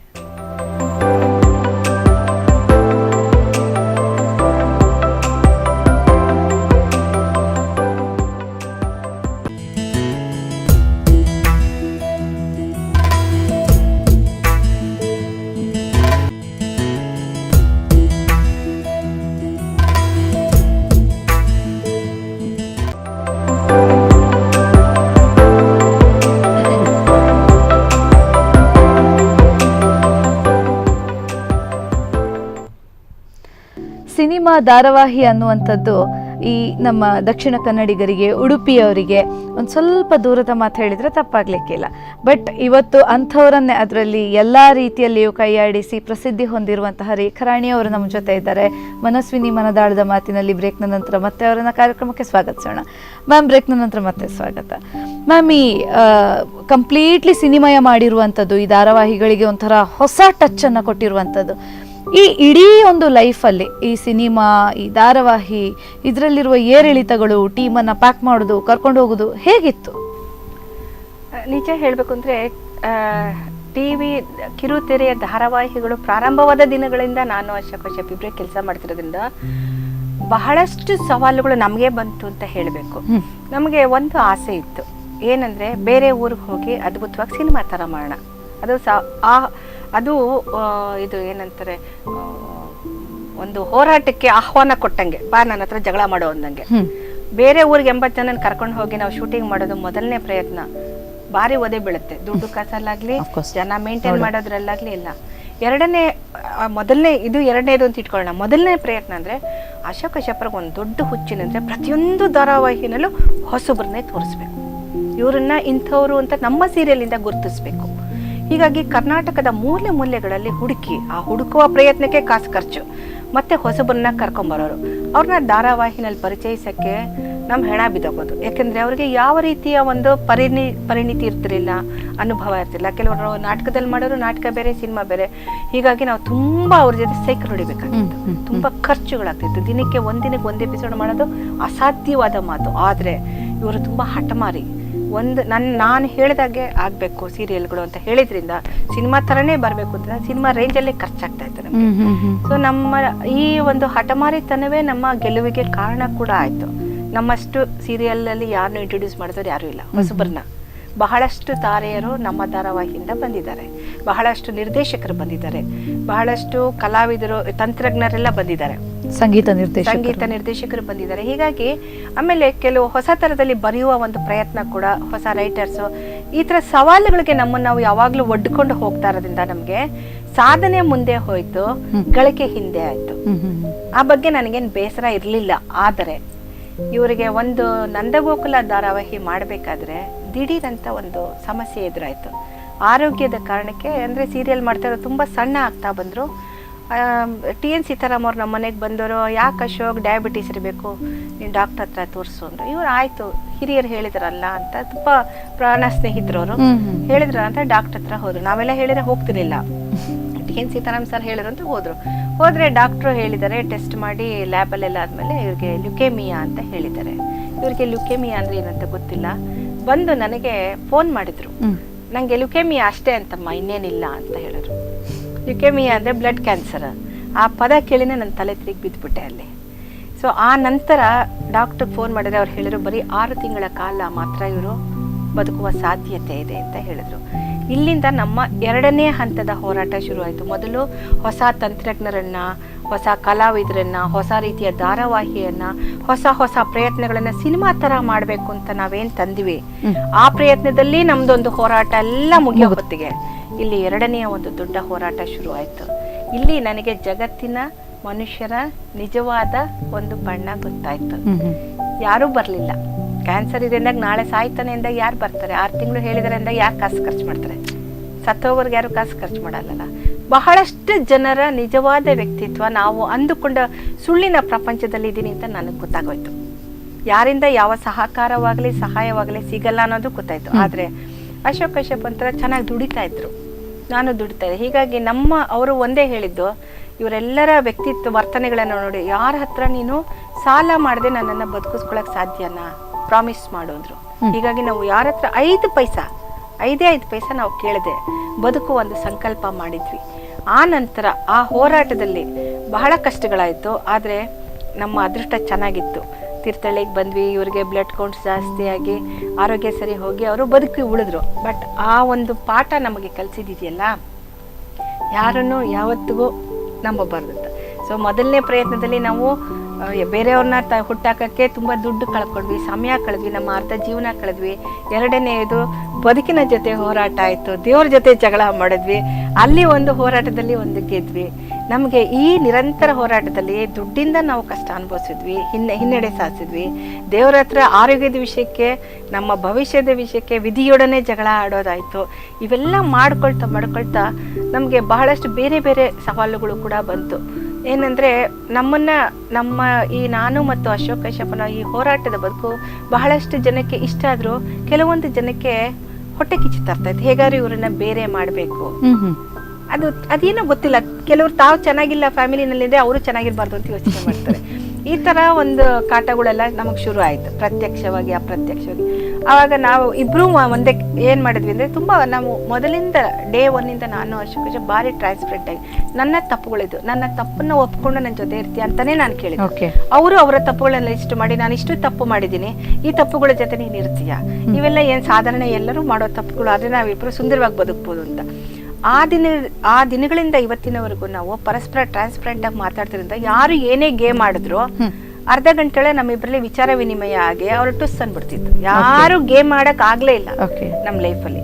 ಅದು ಸಿನಿಮಾ ಕ್ಷೇತ್ರದಲ್ಲಿ ತುಂಬಾ ಮಾಡ್ತಾರೆ. ಪ್ರಸಿದ್ಧಿ ಎಲ್ಲಿರುತ್ತೋ, ಹಣ ಎಲ್ಲಿರುತ್ತೋ, ಕೀರ್ತಿ ಇದ್ದಾಗ ನಮಗೆ ತುಂಬಾ ತೊಂದರೆ ಕೊಡೋರು ಜಾಸ್ತಿ ಇರ್ತಾರೆ. ಆ ಥರ ಒಂದು ಹೋರಾಟ ಕೂಡ ಮಾಡಿ ಕಡೆಗೆ ಎಲ್ಲದರ ಜೊತೆ ಹೋರಾಟ ಮಾಡಿ ಕಡೆಗೆ ಉಳಿದವ್ರು ಇಬ್ಬರೇ, ಅಶೋಕ್ ಕಶ್ಯಪ್, ರೇಖಾ ರಾಣಿ ಅಶೋಕ್ ಕಶ್ಯಪ್. ಇವತ್ತು ನಾವು ನನಗನ್ಸುತ್ತೆ ಆ ದಿನಗಳಲ್ಲಿ ನಾವು ಪಟ್ಟ ಕಷ್ಟಗಳು, ಅವಮಾನಗಳು, ಲಾಸ್ ಎಲ್ಲವೂ ಆರೋಗ್ಯದಲ್ಲಿ ಬಂದಿದ್ದು ತೊಂದರೆಗಳು ಎಲ್ಲ ನಮ್ಮನ್ನು ಎಷ್ಟು ಚೆನ್ನಾಗಿ ರೂಪಿಸ್ಕೊಂಡ್ಬಿಡ್ತು ಅಂತಂದರೆ ನಾವು ಒಂದು ಸ್ವರ್ಗದಲ್ಲಿ ಬದುಕಿದ್ದೀವಿ, ತುಂಬ ಸುಂದರವಾಗಿ ಬದುಕ್ತಿದ್ದೀವಿ. ಯಾಕಂದರೆ ನಮ್ಮಿಬ್ಬರಿಗೂ ಗೊತ್ತು ಇನ್ನೆಷ್ಟು ದಿನ ಇರ್ತೀವಿ, ಇರೋ ಅಷ್ಟು ದಿನ ತುಂಬ ಚೆನ್ನಾಗಿ ನಗ್ನಕೊಂಡು ಸುಖವಾಗಿರೋಣ ಅಂತ. ಸೊ ನಮ್ಮ ಈ ಹೋರಾಟದ ಬದುಕೆ ನಮ್ಮನ್ನು ತುಂಬ ಚೆನ್ನಾಗಿ ರೂಪಿಸ್ತದೆ. ಥ್ಯಾಂಕ್ಸ್ ಹೇಳಕ್ಕೆ ಇಷ್ಟಪಡ್ತೀನಿ ನಮಗೆ ತೊಂದರೆ ಕೊಟ್ಟವರಿಗೆಲ್ಲ. ಸೊ ಏರು ಇಳಿತಗಳು ಸಾಕಷ್ಟನ್ನ ಜೊತೆಯಾಗಿದ್ದು ಟ್ರಾನ್ಸ್ಪರೆನ್ಸಿ ಅನ್ನುವ ಒಂದೇ ವಿಚಾರದಲ್ಲಿ ಇವತ್ತೊಂದು ಅದ್ಭುತವಾದಂತಹ ಒಂದು ಫ್ಯೂಚರನ್ನು ಜೊತೆಗೆ ಹಿಂದೆ ನಡೆದಿರುವಂಥದ್ದನ್ನು ಅಕ್ಸೆಪ್ಟ್ ಮಾಡ್ತೀರಿ ಅಂತೇಳಿ ಮ್ಯಾಮ್. ಇದೊಂಥರ ಬಹಳ to the point ma'am. Transparency ಅನ್ನುವಂಥದ್ದು ಇವತ್ತು ಈ ಸಿನಿಮಾ ಲೋಕದಲ್ಲಿ ನಾವು ನೋಡಿರುವಂಥದ್ದು ಸಾಕಷ್ಟು ಸುದ್ದಿಗಳು ಬಂದು ಹೋಗ್ತದೆ, ಕೇವಲ ಒಂದು ಟ್ರಾನ್ಸ್ಪರೆನ್ಸಿ ಇಲ್ಲದೆ ಇರುವಂಥದ್ದು. ಸೊ ಈ ಪತ್ರಕರ್ತರು ಮತ್ತು ಸಿನಿಮಾ ಲೈಫ್ ಎರಡನ್ನ ಮಿಕ್ಸ್ ಮಾಡಿದಾಗ ಏನು ಹೇಳಲಿಕ್ಕೆ ಇಷ್ಟಪಡ್ತೀನಿ? ನೀವು ಟ್ರಾನ್ಸ್ಪರೆನ್ಸಿ ಬಗ್ಗೆ ಕೇಳಿದ್ರೂ ನಾನು ಇಷ್ಟಪಡ್ತೀನಿ. ನಾನು ಆ ಕಾಲದ ಒಂದು ಮಹಿಳೆಯಾಗಿ ಭಾರಿ ಬೋಲ್ಡ್ ಆಗಿ ಪತ್ರಕರ್ತೆ ಆಗಿದ್ದಾಗ ಸಹಜವಾಗಿ ನಮಗೆ ಕೆಟ್ಟ ಮಾತಾಡೋರು, ಚಾಡಿ ಹೇಳೋರು, ಕೆಟ್ಟ ದೃಷ್ಟಿಯಿಂದ ನೋಡುವವರು, ಅಪಾರ್ಥ ಮಾಡ್ಕೊಳ್ಳೋರು, ಇವರೆಲ್ಲ ತುಂಬಾ ಜನ ಇರ್ತಿದ್ರು. ಸಹಜವಾಗಿ ನಾವು ಹೊರಗಡೆ ಕೆಲಸ ಮಾಡೋರು, ಅವ್ರ ಕೆಟ್ಟ ಹೆಸರು ಗ್ಯಾರಂಟಿ. ಅಶೋಕ್ ಕಶ್ಯಪ್ ಸಿನಿಮಾದವರು ಅಂದ್ರೆ ಸಿನಿಮಾದವರು ಗ್ಯಾರಂಟಿ ಕೆಟ್ಟ ಹೆಸರು ತಗೋತಾರೆ. ಈ ಥರದಿದ್ದಾಗ ನಾವು ಪರಸ್ಪರ ನೇರವಾಗಿ ಮಾತಾಡ್ಕೊಂಡ್ವಲ್ಲ, ನಮ್ಮ ಸಂಬಂಧವನ್ನು ಉಳಿಸಿದ್ದು ಅದೇ ಅಂತ ನನಗನ್ಸುತ್ತೆ.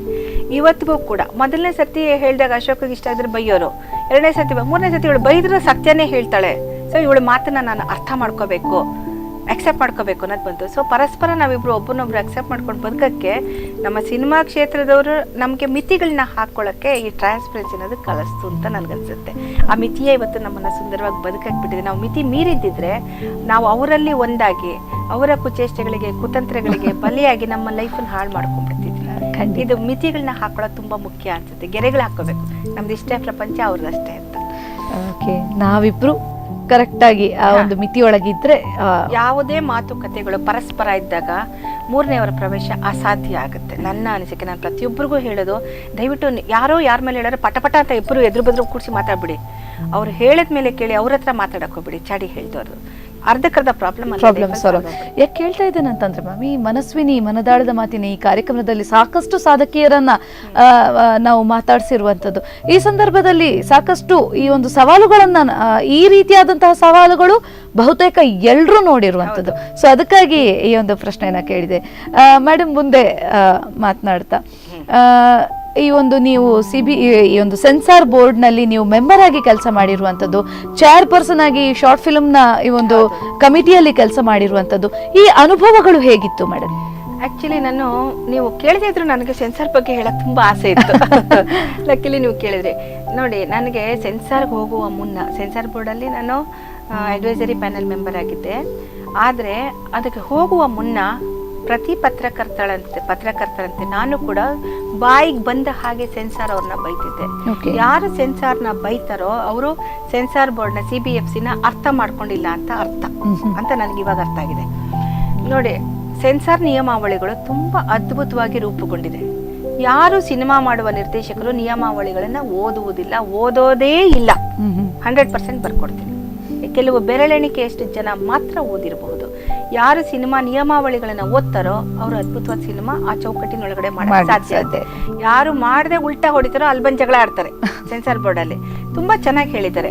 ನಿಮ್ಮ ಮಗು ಒಂದು 6 ಅಥವಾ 8 ವರ್ಷದ ಮಗು ಪ್ರಶ್ನೆನೇ ಕೇಳದೆ ಸಿನಿಮಾ ನೋಡ್ತು ಅಂದ್ರೆ ಯು ಸರ್ಟಿಫಿಕೇಟ್. ಅಮ್ಮ ಅದೇನೋ ಕೊಲೆ ಇತ್ತಲ್ಲ, ಅದ್ಯಾಕೆ ರಕ್ತ ಬಂತು, ಅದೇನು ಅಂತ ಕೇಳಿದ್ರೆ ಅದು UA ಸರ್ಟಿಫಿಕೇಟ್.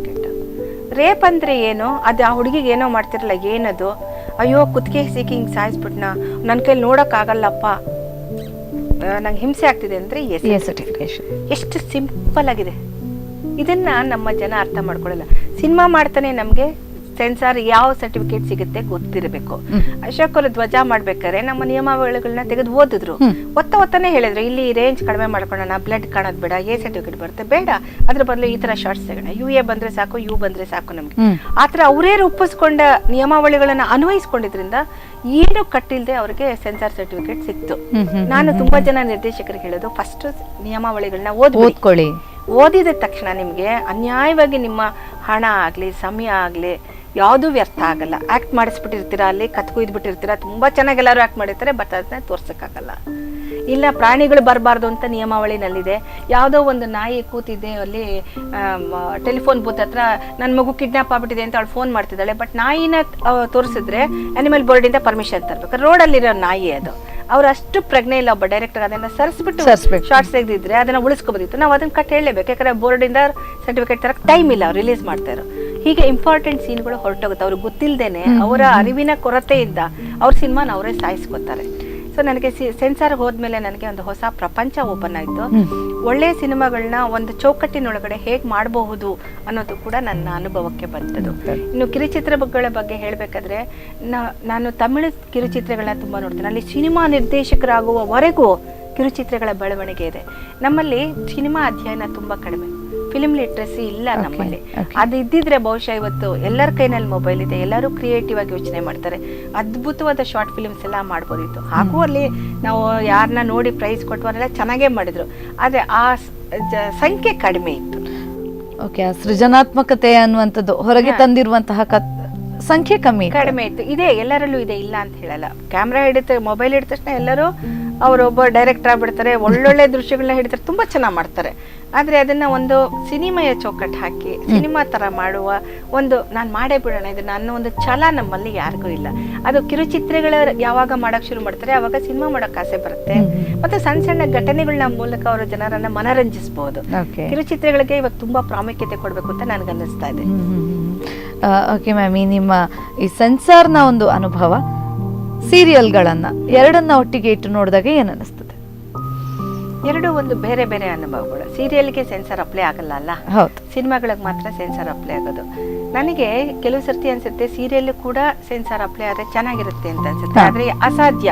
ಅವತ್ತಿನ ಸೀರಿಯಲ್ನ ನಾವು ನಿನ್ನೆ ಶೂಟಿಂಗ್ ಮಾಡಿ ಇವತ್ತು ನಾವು ಟೆಲಿಕಾಸ್ಟ್ ಮಾಡೋದ್ರಿಂದ ಸೆನ್ಸಾರ್ ಆಗಕ್ಕೆ ಸಾಧ್ಯ ಇಲ್ಲ. ಅದರ ಒಂದು ಇವಾಗ ಗೊತ್ತಾಗ್ತಾ ಇದೆ, ಕೆಲವು ಸೀರಿಯಲ್ಗಳನ್ನ ಎಷ್ಟು ನಿಯಮಾವಳಿಗಳಿಗೆ ಒಳಗಡೆ ಇರಬೇಕು ಅವರು ಅನ್ನೋದು ಇವಾಗ ಗೊತ್ತಾಗ್ತದೆ, ಅಷ್ಟು ಕೆಟ್ಟದಾಗಿ ಬರ್ತಾ ಇದೆ.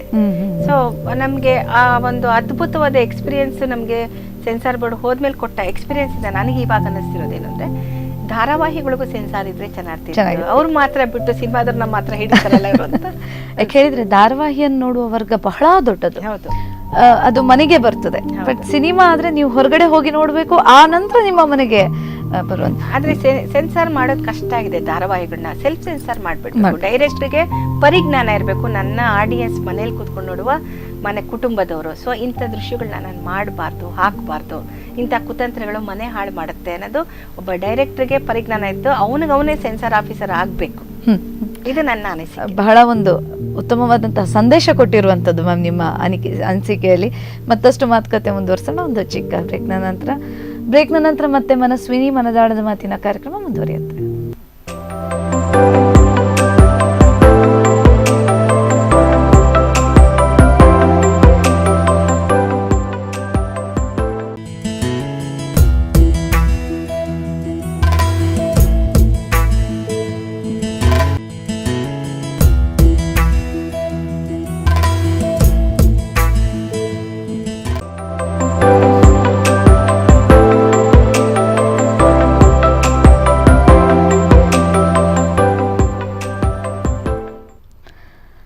ಬ್ರೇಕ್ನ ನಂತರ ಮತ್ತೆ ಮನಸ್ವಿನಿ ಮನದಾಳದ ಮಾತಿನ ಕಾರ್ಯಕ್ರಮಕ್ಕೆ ಸ್ವಾಗತ. ಇವತ್ತಿನ ನಮ್ಮ ಮನಸ್ವಿನಿ ರೇಖಾ ರಾಣಿ ಅವರು ಸಾಕಷ್ಟು ಚಿತ್ರರಂಗ, ಪತ್ರಿಕಾ ರಂಗ, ಎಲ್ಲ ರಂಗದಲ್ಲೂ ಕೈಯಾಡಿಸಿ ಇವತ್ತು ಸಾಧನೆಯ ತುದಿಯನ್ನ ಏರ್ತಾ ಇರುವಂತವರು. ಅವರನ್ನ ಮತ್ತೆ ಕಾರ್ಯಕ್ರಮಕ್ಕೆ ಸ್ವಾಗತಿಸೋಣ. ಮೇಡಮ್, ಬ್ರೇಕ್ನ ನಂತರ ಮತ್ತೆ ಕಾರ್ಯಕ್ರಮಕ್ಕೆ ಸ್ವಾಗತ.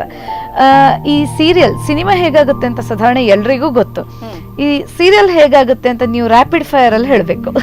ಕತೆ ಬರೆಯೋದು, ಓಕೆ, ಆಯ್ಕೆ ಮಾಡೋದು, ಕಲಾವಿದ್ರನ್ನ ಶೂಟಿಂಗ್ ಮಾಡೋದು, ಎಡಿಟ್ ಮಾಡೋದು, ಮ್ಯಾಮ್ ಈ ಒಂದು ಪ್ರೋಸೆಸ್ ಅನ್ನೋದಿದೆ. ಅಂದ್ರೆ ನಾಳೆ ಬ್ರಾಡ್ಕಾಸ್ಟ್ ಆಗುವಂತದ್ದು ಇವತ್ತು ಇದ್ ಮಾಡ್ತಾರೆ. ಸೊ ಈ ಟೈಮ್ ಡ್ಯೂರೇಷನ್ ಅಲ್ಲಿ ಇಷ್ಟೆಲ್ಲ ಸಾಧ್ಯವಾ? ಸಾಧ್ಯ. ನಾವು ಹಿಂದಿನ ನಾಳೆ ಟೆಲಿಕಾಸ್ಟ್ ಆಗೋ ಸೀರಿಯಲ್ನ ಹಿಂದಿನ ದಿನ ಶೂಟ್ ಮಾಡಿದ ಉದಾಹರಣೆಗಳು ಕೂಡ ಇದೆ. ಆಗುತ್ತೆ ಆ ಥರ. ಯಾಕಂದ್ರೆ ಕತೆ ತಿರುವುಗಳು ತಗೊಳುತ್ತೆ. ಒಂದೊಂದ್ಸತಿ TRP ಯಾವುದೋ ಒಂದು ಪಾತ್ರಕ್ಕೆ ಬಂದ್ಬಿಟ್ಟಾಗ ಆ ಪಾತ್ರನ ಅನಿವಾರ್ಯವಾಗಿ ನಾವು ಬೆಳೆಸಲೇಬೇಕಾದಾಗ ಎಲ್ಲರೂ 24 ಗಂಟೆ ಶಸ್ತ್ರ ಸಜ್ಜತೆ ಕೂತ್ಕೊಂಡು ನಾವು ಕೆಲಸ ಮಾಡ್ಬೇಕಾಗತ್ತೆ. ಹಾಗೆ ಮಾಡ್ತೀವಿ, ಮಾಡುವ ಸಾಧ್ಯತೆ ಇದೆ. ಅದಕ್ಕೆ ನಾನು ಹೇಳಿ ಸೆನ್ಸರ್ ಅಪ್ಲೈ ಆಗಲ್ಲ, ಎಲ್ಲ ಲಾಸ್ಟ್ ಮಿನಿಟ್ ಚೇಂಜಸ್ ಇರುವಂತದ್ದು. ಖಂಡಿತ ಸ್ಪಾನ್ಸರ್ಶಿಪ್ ಬರುವಂತದ್ದು, ಒಂದಷ್ಟು ಹೊಸ ಐಡಿಯಾಸ್ ಕ್ರಿಯೇಟಿವ್ ಆಗಿ ನಾವು ಮಾಡ್ತೀವಿ, ಮಾರ್ಕೆಟಿಂಗ್ ಎಲ್ಲ ಮಾರ್ಕೆಟಿಂಗ್. ಸರಿ ಮ್ಯಾಮ್, ಈ ಒಂದು ಶಾರ್ಟ್ ಫಿಲ್ಮ್ಗಳ ವಿಚಾರವಾಗಿ ಮಾತನಾಡಿದಾಗ ಎಷ್ಟೋ ಜನ ಕ್ರಿಯೇಟಿವ್ ಆಗಿರುವಂತವ್ರು ನಮ್ಮ ಮಧ್ಯದಲ್ಲೇ ಇದ್ದಾರೆ, ಆದ್ರೆ ಇನಿಸಿಯೇಷನ್ ಪ್ರಾಬ್ಲಮ್. ಸೊ ಯಾವ ರೀತಿ ಹೆಲ್ಪ್ ಸಿಗುತ್ತೆ, ಯಾವ ರೀತಿ ನಾವು ಮಾಡ್ಬೋದು ಅನ್ನೋದ್ರ ಬಗ್ಗೆ ಒಂಚೂರು ಕೂಡ ಐಡಿಯಾ ಇರೋದಿಲ್ಲ. ಸೊ ಇಂಥವರಿಗೆ ನೀವೇನ್ ಹೇಳಲಿಕ್ಕೆ ಇಷ್ಟಪಡ್ತೀನಿ? ನಾನು ತುಂಬಾ ದಿನದಿಂದ ಎಲ್ಲರಿಗೂ ಹೇಳ್ತಾ ಇದ್ದೀನಿ, ನಮ್ಮ ಯೂತ್ನ ಅಂದ್ರೆ ನಮ್ಮ ಸಿನಿಮಾ ನಿರ್ದೇಶಕನ ತಯಾರು ಮಾಡುವ ಸಂಸ್ಥೆಗಳು ನಮ್ಮಲ್ಲಿ ಇಲ್ವೇ ಇಲ್ಲ. ಈಗ ನೀವು ಬೇರೆ ಭಾಷೆ ಯಾವುದೇ ಚಾನೆಲ್ ನೋಡಿ, ಒಬ್ಬ ಸಿನಿಮಾಟೋಗ್ರಾಫರ್ ಅವರ ವೆಬ್ಸೈಟ್ ಅಲ್ಲಿ ಮಾತಾಡಿರ್ತಾರೆ, ನಿರ್ದೇಶಕರು ಮಾತಾಡಿರ್ತಾರೆ, ಎಡಿಟರ್ ಹೇಗೆ ಎಡಿಟ್ ಮಾಡೋದು ಅಂತ ಎಲ್ಲ ಭಾಷೆಗಳಲ್ಲಿದೆ, ಕನ್ನಡದಲ್ಲಿ ಮಾತ್ರ ಇಲ್ಲ. ಕನ್ನಡದಲ್ಲಿ ಒಂದಿಬ್ರು ಹುಡುಗರು ಪ್ರಯತ್ನ ಮಾಡಿದ್ದಾರೆ, ಅಡೋಬ್ ಸಾಫ್ಟ್ವೇರ್ ಹೇಗೆ ಯೂಸ್ ಮಾಡೋದು ಅಥವಾ ಬಟ್ ಎಡಿಟಿಂಗ್ ಮಾಡೋದು, ಡೈರೆಕ್ಷನ್ ಮಾಡೋದು, ಈ ಥರದ್ದೆಲ್ಲ ನಮ್ಮಲ್ಲೇ ಶುರು ಆಗಬೇಕು. 2 ಥರ ಶುರು ಆಗ್ಬೋದು. ಒಂದು ಫಿಲ್ಮ್ ಇನ್ಸ್ಟಿಟ್ಯೂಟ್ ಶುರು ಆಗ್ಬೋದು, ಪ್ರತಿಯೊಂದು ಊರಲ್ಲೂ ಫಿಲ್ಮ್ ಇನ್ಸ್ಟಿಟ್ಯೂಟ್ ಶುರು ಆದರೆ ಈ ಥರ ಹುಡುಗರಿಗೆ ಒಂದು ಮಾರ್ಗದರ್ಶನ ಇರುತ್ತೆ. ಈಗ ನಮಗೆ ಮಾರ್ಗದರ್ಶನದ ಕೊರತೆ ಇದೆ, ಗುರುಗಳ ಕೊರತೆ ಇದೆ. ನಮ್ಮ ಇಂಡಸ್ಟ್ರಿನಲ್ಲಿ ಆ ಥರ ಒಗ್ಗಟ್ಟಾಗಿ ನಮ್ಮ ಮಕ್ಕಳನ್ನ ಬೆಳೆಸೋಣ ಅನ್ನುವ ಒಂದು ಇದು ಬಂದಿಲ್ಲ, ಯಾರಿಗೂ ಆಸೆ ಬಂದಿಲ್ಲ. ಅದು ಬಂದಾಗ ಒಂದು ದೊಡ್ಡ ಹಾದಿ ನಿರ್ಮಾಣ ಆಗುತ್ತೆ ಅಂತ ನನಗನ್ಸುತ್ತೆ. ಮ್ಯಾಮ್, ಈ ಒಂದು ಮಾರ್ಗದರ್ಶನದ ಕೊರತೆ ಇದೆ ಅಂತ ಹಾಗಾದ್ರೆ ನಮ್ಮ ಈ ಪತ್ರಿಕೋದ್ಯಮ ಕಲಿಸುವಂತಹ ಕಾಲೇಜುಗಳು ಸಾಕಷ್ಟು ಇಲ್ಲಿರುವಂತದ್ದು, ಇವರ ಶಿಕ್ಷಣ ಮತ್ತೆ ಈ ಒಂದು ಪ್ರಾಕ್ಟಿಕಲ್ ವಿಚಾರವನ್ನ ನೋಡಿದಾಗ ಏನ್ ಅನಿಸ್ತದೆ? ಇಲ್ಲ, ನಿಮಗೆ ಪತ್ರಿಕೋದ್ಯಮದ ವಿದ್ಯಾರ್ಥಿಗಳನ್ನ ನಾನು ನೋಡಿದೀನಿ, ಬಹಳಷ್ಟು ಜನ ಸತ್ವಯುತವಾಗಿ ಬರೆಯೋರು, ಕೆಲಸ ಮಾಡೋರಿದ್ದಾರೆ. ಆತರ ಒಂದು ಶಿಸ್ತಿನ ಮೂಲಕ ಒಂದು ಶೈಕ್ಷಣಿಕ ಸಂಸ್ಥೆಯಲ್ಲಿ ಕಲಿತು ಬಂದವ್ರನ್ನ ನಾವು ಒಳ್ಳೇದ ನಿರೀಕ್ಷಿಸಬಹುದು. ಆದ್ರೆ ಏನಾಗಿದೆ, SLC ಫೇಲ್ ಆದವರೆಲ್ಲ ಸಿನಿಮಾ ರಿಪೋರ್ಟ್ ಮಾಡಕ್ ಬರ್ತಾರೆ ಅಂತ ನಮ್ಮ ಕಾಲದಲ್ಲಿ ಮಾತಾಡ್ತಿದ್ರು. ಬೇರೆ ರಿಪೋರ್ಟ್ ಮಾಡಕ್ ಆಗಲ್ಲ, ಸಿನಿಮಾಗ್ ಬರ್ತಾರೆ ಅಂತ. ಸೊ ಅವರ ಜ್ಞಾನದ ಅರಿವು ಕಡಿಮೆ ಇರುತ್ತಲ್ಲ, ಹಾಗಾಗಿ ಅಂದ್ರೆ ಇದು ಏನಂದ್ರೆ ಚಾನಲಿನ ಅವರು ಬಯಸಬೇಕು, ಇವ್ರಿಗೆ ಇಂಥದೇ ಒಂದು ನಿರ್ದಿಷ್ಟ ಜ್ಞಾನ ಇರಬೇಕು, ಇವರಿಗೆ ಇಷ್ಟು ತಿಳುವಳಿಕೆ ಇರಬೇಕು ಅನ್ನೋದು. ಯಾರೋ ಅಗತ್ಯಕ್ಕೆ ತಕ್ಕಂತೆ ಕೆಲ್ಸಕ್ಕೆ ತಗೊಂಡಾಗ ಈ ತರ ಆಗುವಂಥದ್ದು. ಸೊ ಗವರ್ಮೆಂಟ್ ಇಂದ ಏನಾದ್ರು ಹೆಲ್ಪ್ ಇದೆಯಾ ಇದಕ್ಕೆ? ಅಂದ್ರೆ ನಾನು ಪ್ರತಿ ಸರ್ತಿ ಅನ್ಕೋತೀನಿ, ಒಂದು ತುಳು ಚಿತ್ರರಂಗದ ಬಗ್ಗೆ ನೋಡಿದಾಗ ನಿಮ್ಮಲ್ಲಿ ನಾವು ಕರ್ನಾಟಕದವರು ಅಂತಂದಾಗ ನಮ್ಮಲ್ಲಿ ಏನು ಒಗ್ಗಟ್ಟಿದೆಯೋ ಅದರ 100 ಪಟ್ಟು ಒಗ್ಗಟ್ಟು ತುಳು ಜನರಲ್ಲಿದೆ. ಯಾಕಂದ್ರೆ ನೀವು ಇವತ್ತಿಗೂ ಸಂಸ್ಕೃತಿಯನ್ನ ಉಳಿಸ್ಕೊಂಡಿದ್ದಾರೆ. ನೀವು ಅಂತ ಹೇಳ್ತೀನಿ, ಆಕ್ಚುಲಿ ನಾವು ಅಂತ ಹೇಳ್ಬೇಕು, ಆದ್ರೆ ಇಲ್ಲಿ ವರ್ಗೀಕರಣ ಮಾಡೋದು ಸುಲಭ ಮಾತಾಡಕ್ಕೆ ಹೇಳ್ತೇನೆ. ಒಂದು ಸಂಸ್ಕೃತಿ ಆಗ್ಲಿ ಮತ್ತೆ ಒಂದು ಭಾಷೆಯನ್ನ ಉಳಿಸ್ಕೊಂಡಿದ್ದು, ಸಮೃದ್ಧವಾಗಿ ಭಾಷೆಯನ್ನ ಬಳಸಿಕೊಂಡಿದ್ದು ಬಹುಶಃ ತುಳುನಾಡಿನ ಜನ. ಆ ಕಲೆ ಮತ್ತು ಸಂಸ್ಕೃತಿನ ಉಳಿಸ್ಕೊಂಡಿದ್ರಿಂದಲೇ ಇವತ್ತು ನಿಮ್ಗೆ ಒಂದು ಪ್ರತ್ಯೇಕ ಫಿಲ್ಮ್ ಇಂಡಸ್ಟ್ರಿನ ಹುಟ್ಟಾಕಕ್ಕೆ ಸಾಧ್ಯ ಆಯ್ತು. ದುರಾದೃಷ್ಟವಶ ತುಳುನಾಡಿನ ಒಗ್ಗಟ್ಟು ಇಂಡಸ್ಟ್ರಿನಲ್ಲಿ ನಾನು ನೋಡ್ತಾ ಇಲ್ಲ. ಯಾಕಂದ್ರೆ ನಾನು ಸಿನಿಮಾದೊಳಾದ್ರಿಂದ ಇಲ್ಲಿ ಪ್ರತಿಯೊಂದು ಚಲನವಲನನ ಹದ್ದುಗಣ್ಣಿನಲ್ಲಿ ನಾನು ವೀಕ್ಷಿಸ್ತಾ ಇರ್ತೀನಿ. ನನಗೇನು ಅನಿಸ್ತೆ, ಎಷ್ಟು ಕಡಿಮೆ ಜನ ಇದ್ದೀರಾ, ಒಂದು ಸುಂದರವಾಗಿ ಒಂದು ಕುಟುಂಬದ ತರ ಇದ್ದು ಮಾತಾಡಿ ಚೇಂಬರ್ ಒಂದು ನಿರ್ಮಾಣ ಮಾಡಿಕೊಂಡು, ಫಿಲ್ಮ್ ಚೇಂಬರ್, ಅದ್ರ ಮೂಲಕ ಇಷ್ಟು ಜನ ಇಷ್ಟು ವರ್ಷಕ್ಕೆ ಸಿನಿಮಾ ಅದು ಅಂಕಿ ಒಂದು ರಿಜಿಸ್ಟರ್ ಮಾಡಿಕೊಂಡು ನಾನು 1 ವಾರ ನೀನೊಂದು ವಾರ ಅಂದಾಗ ಎಲ್ಲರಿಗೂ ಎಲ್ಲ ಅವಕಾಶ. ಒಂದೇ ವಾರ 2 ಸಿನಿಮಾ ಅಗತ್ಯನೇ ಇಲ್ಲ ಇಲ್ಲಿ. ಆ ಥರ ಕಾಂಪಿಟೇಷನ್ ಮಾಡಿ ಬೇರೆಯವ್ರಿಗೆ ನೀವು ಲಾಭ ಮಾಡಿಕೊಡ್ತೀರಾ. ನಿಮ್ಮದು ಅನುಕೂಲ ಏನು ಅಂದ್ರೆ ನೀವು ಕನ್ನಡ ಮತ್ತು ತುಳು ಎರಡನ್ನೂ ನೋಡ್ತೀರಾ. ನಾವು ಬರೀ ಕನ್ನಡ ಸಿನಿಮಾಗಳನ್ನ ಮಾತ್ರ ನೋಡ್ತೀವಿ ಅಲ್ಲಿ. ಹೀಗಾಗಿ ನಿಮಗೆ ಡಬಲ್ ಧಮಾಕ ಇದೆ. 2 ಸಿನಿಮಾಗಳನ್ನ ನೋಡುವ ಅಂತ ಮುಕ್ತ ಅವಕಾಶಗಳಿದೆ. ಜೊತೆಗೆ ತುಳು ಚಿತ್ರರಂಗದಲ್ಲಿ ಎಲ್ಲರೂ ಒಂದು ಸಣ್ಣ ಕುಟುಂಬದವರಾಗಿ ಮಾತಾಡ್ಕೊಂಡು ಮಾಡಿದ್ರೆ ಒಂದು ಅದ್ಭುತವನ್ನ ಸಿನಿಮಾ ಮಾಡ್ಬೋದು. ಈ ಸತಿ 2 ಸಿನಿಮಾ ಒಟ್ಟಿಗೆ ರಿಲೀಸ್ ಆಗುತ್ತೆ ಅಂದಾಗ ಥಿಯೇಟರ್ ಪ್ರಾಬ್ಲಮ್ ಆಯ್ತು. ನನಗೆ ಯಾವಾಗ್ಲೂ ಅನ್ಸುತ್ತೆ, ಎಷ್ಟು ಸಾಧನೆಗಳನ್ನ ತುಳುನಾಡಿನವರು ಮಾಡಿದ್ದಾರೆ. ಇವತ್ತು ನೀವು ಬಾಂಬೆಗೆ ಹೋದ್ರೆ, ದುಬೈಗೆ ಹೋದ್ರೆ, ಪ್ರಪಂಚದ ಯಾವ ಮೂಲೆಗೆ ಹೋದ್ರೂ ನೀವೇ ಫಸ್ಟು. ಅಂಥದ್ರಲ್ಲಿ ಒಂದು 100 ಥಿಯೇಟರ್ ಕಟ್ಟಕ್ಕಾಗಲ್ವಾ? ಓಕೆ, ಆಗಲ್ಲ ಅಂತಾನೆ ಇಟ್ಕೊಳ್ಳೋಣ. ಬಹಳಷ್ಟು ಜನಕ್ಕೆ ಗೊತ್ತಿಲ್ಲ, ವಾರ್ತಾ ಇಲಾಖೆಯಿಂದ ಒಂದು ಯೋಜನೆ ಇದೆ, ಜನತಾ ಥಿಯೇಟರ್ ಯೋಜನೆ ಅಂತ. ಅದು ನೀವು ಆ ವೆಬ್ಸೈಟ್ ತೆಗೆದು ನೋಡಿದ್ರೆ, karnatakavarthe.com ಅಂತ ತೆಗೆದು ನೋಡಿದ್ರೆ ನಿಮಗೆ ಗೊತ್ತಾಗುತ್ತೆ. 50 ಲಕ್ಷ ರೂಪಾಯಿಗಳನ್ನ ಕರ್ನಾಟಕ ಸರ್ಕಾರ ಥಿಯೇಟರ್ ಕಟ್ಟಕ್ಕೆ ಕೊಡ್ತಿದೆ. ಯಾಕೆಂದ್ರೆ ಚಿತ್ರರಂಗದ ಉಳಿವಿಗೆ. ಕನ್ನಡ ಮತ್ತು ತುಳು ಚಿತ್ರರಂಗ ಉಳಿಯುತ್ತೆ ಅನ್ನೋಂಗಿದ್ರೆ ನಿಮ್ದೊಂದು 60-80 ಸೈಟ್ ಇದೆ, 250ರಿಂದ 300 ಸೀಟುಗಳ ಒಂದು ಮಿನಿ ಥಿಯೇಟರ್ನ ನೀವು ಕಟ್ಟಬಹುದು. 50 ಲಕ್ಷ ಅವರೇ ಕೊಟ್ಟಾಗ 100 ಥಿಯೇಟರ್ಗಳನ್ನ ಕಟ್ಟಿ ಚಿತ್ರರಂಗ ಉಳಿಸ್ಕೋಬಹುದಲ್ಲ. ಎಂತ ಒಳ್ಳೆ ಯೋಜನೆ ಆಗುತ್ತಲ್ಲ. ಆಮೇಲೆ ನೀವು ಆ ದುಡ್ಡನ್ನ ವಾಪಸ್ ಕೊಡುವ ರೀತಿಗೆ ಸುಮಾರು ಸಬ್ಸಿಡಿಗಳೆಲ್ಲ ಇದೆ. ಮತ್ತೆ ಟಿಕೆಟ್ ದರ ಕೂಡ ಕಡಿಮೆ ಆಗುತ್ತೆ. ತುಳುನಾಡಿನವರು ಎಲ್ಲರಿಗೂ ಸಿನಿಮಾ ಸಿಗುವ ನೋಡುವ ಅವಕಾಶ ಸಿಗುತ್ತೆ. ಸಿನಿಮಾ ಮಾಡುವವರಿಗೆ ಪ್ರೋತ್ಸಾಹ ಸಿಗುತ್ತೆ. ನಂಗೆ ಥಿಯೇಟರ್ ಕೊರತೆನೇ ಇಲ್ಲ, 1000 ಫಿಲ್ಮ್ ಮಾಡಿ ಬಿಸಾಕ್ತೀನಿ ಅನ್ನೋ ಒಂದು ಆಸೆ ಇದು ಬರುತ್ತೆ ಅವ್ರಿಗೆ ಅಲ್ವಾ. ಅಂತದನ್ನ ಅಂಥದ್ದನ್ನ ಮಾಡಬಹುದು. ಎಲ್ಲ ಬಿಸ್ನೆಸ್ಸಲ್ಲೂ ನೀವು ಮುಂದೆ ಇದ್ದೀರಾ, ಥಿಯೇಟ್ರ್ ಕಟ್ಟೋದ್ರಲ್ಲಿ ಯಾಕಿಲ್ಲ, ಅದರಲ್ಲೇ ಸರ್ಕಾರದವರು ದುಡ್ಡು ಕೊಟ್ಟಾಗ ಅದನ್ನು ಬಳಸ್ಕೊಂಡ್ರೆ ಈ ಒಂದೇ ದಿನ 2 ಸಿನಿಮಾ ರಿಲೀಸ್ ಆಗೋದು ಅವೆಲ್ಲ ಹೋಗುತ್ತೆ. ಅಥವಾ ಥಿಯೇಟ್ರ್ಗಳು ಜಾಸ್ತಿ ಇದ್ದಾಗ 10 ಸಿನಿಮಾ ಮಾಡ್ಕೊಂಡ್ರೆ ಪ್ರಾಬ್ಲಮ್ ಆಗಲ್ಲ ಅಂತ ನನಗನ್ಸುತ್ತೆ. ಒಂದು ರೀತಿಯಲ್ಲಿ ಈ ಒಂದು ವೀಕ್ಷಕರನ್ನ ಡಿಸ್ಟ್ರಿಬ್ಯೂಟ್ ಮಾಡಿದ ಹಾಗಾಗುದಿಲ್ಲ ನೀವು ಹೇಳಿದ ರೀತಿಯಲ್ಲಿ ಹೋದ್ರೆ. ಯಾಕೆ ಹೇಳಿದ್ರೆ ಒಬ್ಬ ವೀಕ್ಷಕನಾಗಿಯೂ ತುಳು ಚಿತ್ರ ಬರ್ತಾ ಉಂಟು ಅಂತ ಹೇಳಿದ್ರೆ ಯಾವ್ದು ಪಿಕ್ಚರ್ ನೋಡೋಣ ಅಂತ ಒಂದು ಇಂಟ್ರೆಸ್ಟ್ ಬರ್ತದೆ. ಸೊ ಯಾವ್ದು ಒಳ್ಳೇದುಂಟು ಅಂತ ಜಡ್ಜ್ ಮಾಡ್ಲಿಕ್ಕೆ ಆಗದಾಗ ಯಾವ್ದು ಮನೆ ಹತ್ರ ಇದೆ ಥಿಯೇಟರ್ ಅದಕ್ಕೆ ಹೋಗುವಂಥದ್ದು, ಆ ಕಾನ್ಸೆಪ್ಟ್ ಸ್ಟಾರ್ಟ್ ಆಗುತ್ತೆ. ಮತ್ತೆ ನಂಗೆ ತುಳುನಾಡಿ ಜನರ ಒಂದು ಗುಣ ಏನು ಇಷ್ಟ ಆಗುತ್ತೆ ಅಂದ್ರೆ, ನಾನು ಹೇಳಿದ್ನಲ್ಲ ನಾನು ನಗ್ನಗ್ತಾ ಇರಕ್ಕೆ ಇಷ್ಟಪಡ್ತೀನಿ ಅಂತ. ನಾನು ಒಂದು ತುಳು ಸಿನಿಮಾನು ಮಿಸ್ ಮಾಡಲ್ಲ, ಯಾಕಂದ್ರೆ ನಂಗೆ ನಗೋದು ಭಾರಿ ಇಷ್ಟ. ನಗ್ತಾನೇ ಇರಬೇಕು. ನಿಮ್ಮ ಸಿನಿಮಾಗಳು ಎಷ್ಟು ಚೆನ್ನಾಗಿ ನಗಿಸುತ್ತೆ ಅಂದ್ರೆ, ನಾನು ಸೆನ್ಸರ್ ಬಂದಾಗ ತುಳು ಸಿನಿಮಾ ನೋಡಕ್ ನನ್ನ ಕರೆಸ್ತಾರೆ, ಯಾಕಂದ್ರೆ ತುಳು ನಂಗೆ ಅರ್ಥ ಆಗುತ್ತೆ. ಹಾಗಾಗಿ ನನಗೆ ಬಹಳಷ್ಟು ಸಿನಿಮಾಗಳನ್ನ ನಾನು ಎಂಜಾಯ್ ಮಾಡ್ತಾ ಇದ್ದೆ, ತುಂಬಾ ಇಷ್ಟಪಡ್ತಾ ಇದ್ದೆ. ಸೊ ನಿಮ್ಮಲ್ಲಿ ನಗಿಸಿಕೊಳ್ಳುವ ಒಂದು ಮಹತ್ವದ ಒಂದು ಗುಣ ಇದೆ, ಅಪರೂಪದ ಗುಣ ನಿಮ್ಮಲ್ಲಿದೆ. ದಯವಿಟ್ಟು ಅದನ್ನು ಉಳಿಸಿಕೊಳ್ಳಿ. ಜಾಸ್ತಿ ಸಿನಿಮಾ ಮಾಡೋದ್ರ ಮೂಲಕ, ಜಾಸ್ತಿ ಥಿಯೇಟರ್ ಕಟ್ಟೋದ್ರ ಮೂಲಕ, ಹೆಚ್ಚಿನ ಕಲಾವಿದರನ್ನ ತಯಾರು ಮಾಡುವ ಪರಿಚಯಿಸುವ ಮೂಲಕ, ಹೆಚ್ಚೆಚ್ಚು ಸಿನಿಮಾ ಮಾಡುವ ಮೂಲಕ ಪ್ರಪಂಚಕ್ಕೆ ಸವಾಲು ಹಾಕ್ಬೋದು ತುಳುನಾಡಿನ ಜನ ಅಂತ ನಂಗೆ ಯಾವಾಗ್ಲೂ ಅನಿಸ್ತಾ ಇರುತ್ತೆ. Ma'am, once again rapid fire. ನೀವು ಇಷ್ಟೆಲ್ಲ ಸಿನಿಮಾ ರಂಗದಲ್ಲಿ, ಧಾರಾವಾಹಿ ರಂಗದಲ್ಲಿ ಕಾರ್ಯನಿರ್ವಹಿಸಿದ್ರಿ. ಫ್ಯಾಮಿಲಿ ಮತ್ತೆ ಇದನ್ನ ಹೇಗೆ ನಿಭಾಯಿಸಿದ್ರಿ? ದಿನ 24 ಗಂಟೆ ಇರೋದನ್ನ ನಾನು ತುಂಬಾ ಅದನ್ನ 48 ಗಂಟೆಗಳು ಅಂತ ಭಾವಿಸಿ, ಪ್ರತಿಯೊಂದು ಅರ್ಧ ಗಂಟೆನ 1 ಗಂಟೆ ಅಂತ ಅನ್ಕೊಂಡು ತುಂಬಾ ಫಾಸ್ಟ್ ಆಗಿ ಕೆಲಸ ಮಾಡ್ತೀನಿ. ಅಶೋಕ್ ಕಶ್ಯಪರ್ಗೆ ಹೊರಗಡೆ ಊಟ ಮಾಡಕ್ ಆಗಲ್ಲ, ಹಾಗಾಗಿ ಅಡಿಗೆ ಮಾಡ್ಲೇಬೇಕು. ಆ ಕೆಲಸವನ್ನ ನಾನು ಸ್ಟ್ರಿಂಕ್ ಮಾಡ್ಕೋತೀನಿ. ಮಾಡಲೇಬೇಕಾದ ಕೆಲಸಗಳು. ಮತ್ತೆ ಅಡಿಗೆ ನಂತರ ನನ್ನ ವೃತ್ತಿ ಸಂಬಂಧವಾದ ಕೆಲಸಗಳು ಮಾಡಲು, ಅದರ ನಂತರ ನನ್ನ ಸ್ವಂತ ಹಿತಾಸಕ್ತಿಯ ಕೆಲವು ಕೆಲಸಗಳು. ನನ್ನ ಸ್ವಂತ ಹಿತಾಸಕ್ತಿ ಅಂದ್ರೆ ನಾನು ಯೂಟ್ಯೂಬ್ ಚಾನೆಲ್ ಮಾಡೋದು, ಅಥವಾ ಮತ್ತೊಂದು ಫೇಸ್ಬುಕ್ ಅಲ್ಲಿ ಅಪ್ಲೋಡ್ ಮಾಡೋದು, ಸೋಷಿಯಲ್ ಮೀಡಿಯಾದಲ್ಲಿ ನಾನು ಭಾರಿ ಸಕ್ರಿಯವಾಗಿದ್ದೀನಿ, ಅಂತ ಒಂದು ಕೆಲಸಗಳು ಮಾಡ್ತೀನಿ. ಅದರ ನಂತರ ನಮ್ಮ ಚಿತ್ರರಂಗದಕ್ಕೆ ಸಂಬಂಧಪಟ್ಟ ಹಾಗೆ ಜನ ಬರೋದು ಹೋಗೋದು, ಅವರ ಮೇಲ್ವಿಚಾರಣೆ ನೋಡ್ಕೊಳ್ಳೋದು, ಈ ತರ ಎಲ್ಲವೂ ನಮ್ಮ ಅಡಿಯಲ್ಲಿ ಬರೋದ್ರಿಂದ ನನಗನ್ಸುತ್ತೆ ಇದು ಒಂದು ಹೆಣ್ಣಿಗೆ ಮಾತ್ರ ಸಾಧ್ಯ ಈ ಸವಾಲುಗಳನ್ನ ಸ್ವೀಕರಿಸೋದು. ಯಾಕಂದ್ರೆ ಗಂಡು ಕೆಲವು ಕೆಲಸಗಳಿಗೆ ಸೀಮಿತ, ನಮ್ಗೆ ಯಾವ ಕೆಲಸ ಬರಲ್ಲ. ಅಡಿಗೆ ಮಾಡೋದ್ರಿಂದ ಹಿಡಿದು ರಾಜ್ಯ ದೇಶ ಆಳೋವರೆಗೂ ಬರುತ್ತೆ ಅಲ್ವಾ? ದೇಶ ಆಳೋರು ಅಡಿಗೆ ಮಾಡ್ತಾ ಕೂತ್ಕೊಳ್ಳಲ್ಲ. ಬಟ್ ನಮ್ಗೆ ಎರಡೂ ಸಾಧ್ಯ ಆಗಿರೋದ ನನಗನ್ಸುತ್ತೆ ಅವ್ರಿಗಿಂತ 100 ಪಟ್ಟು ಹೆಚ್ಚಿನ ಕೆಲಸ ನಾವು ಮಾಡಿ ಗೆಲ್ಲಕ್ ಸಾಧ್ಯ.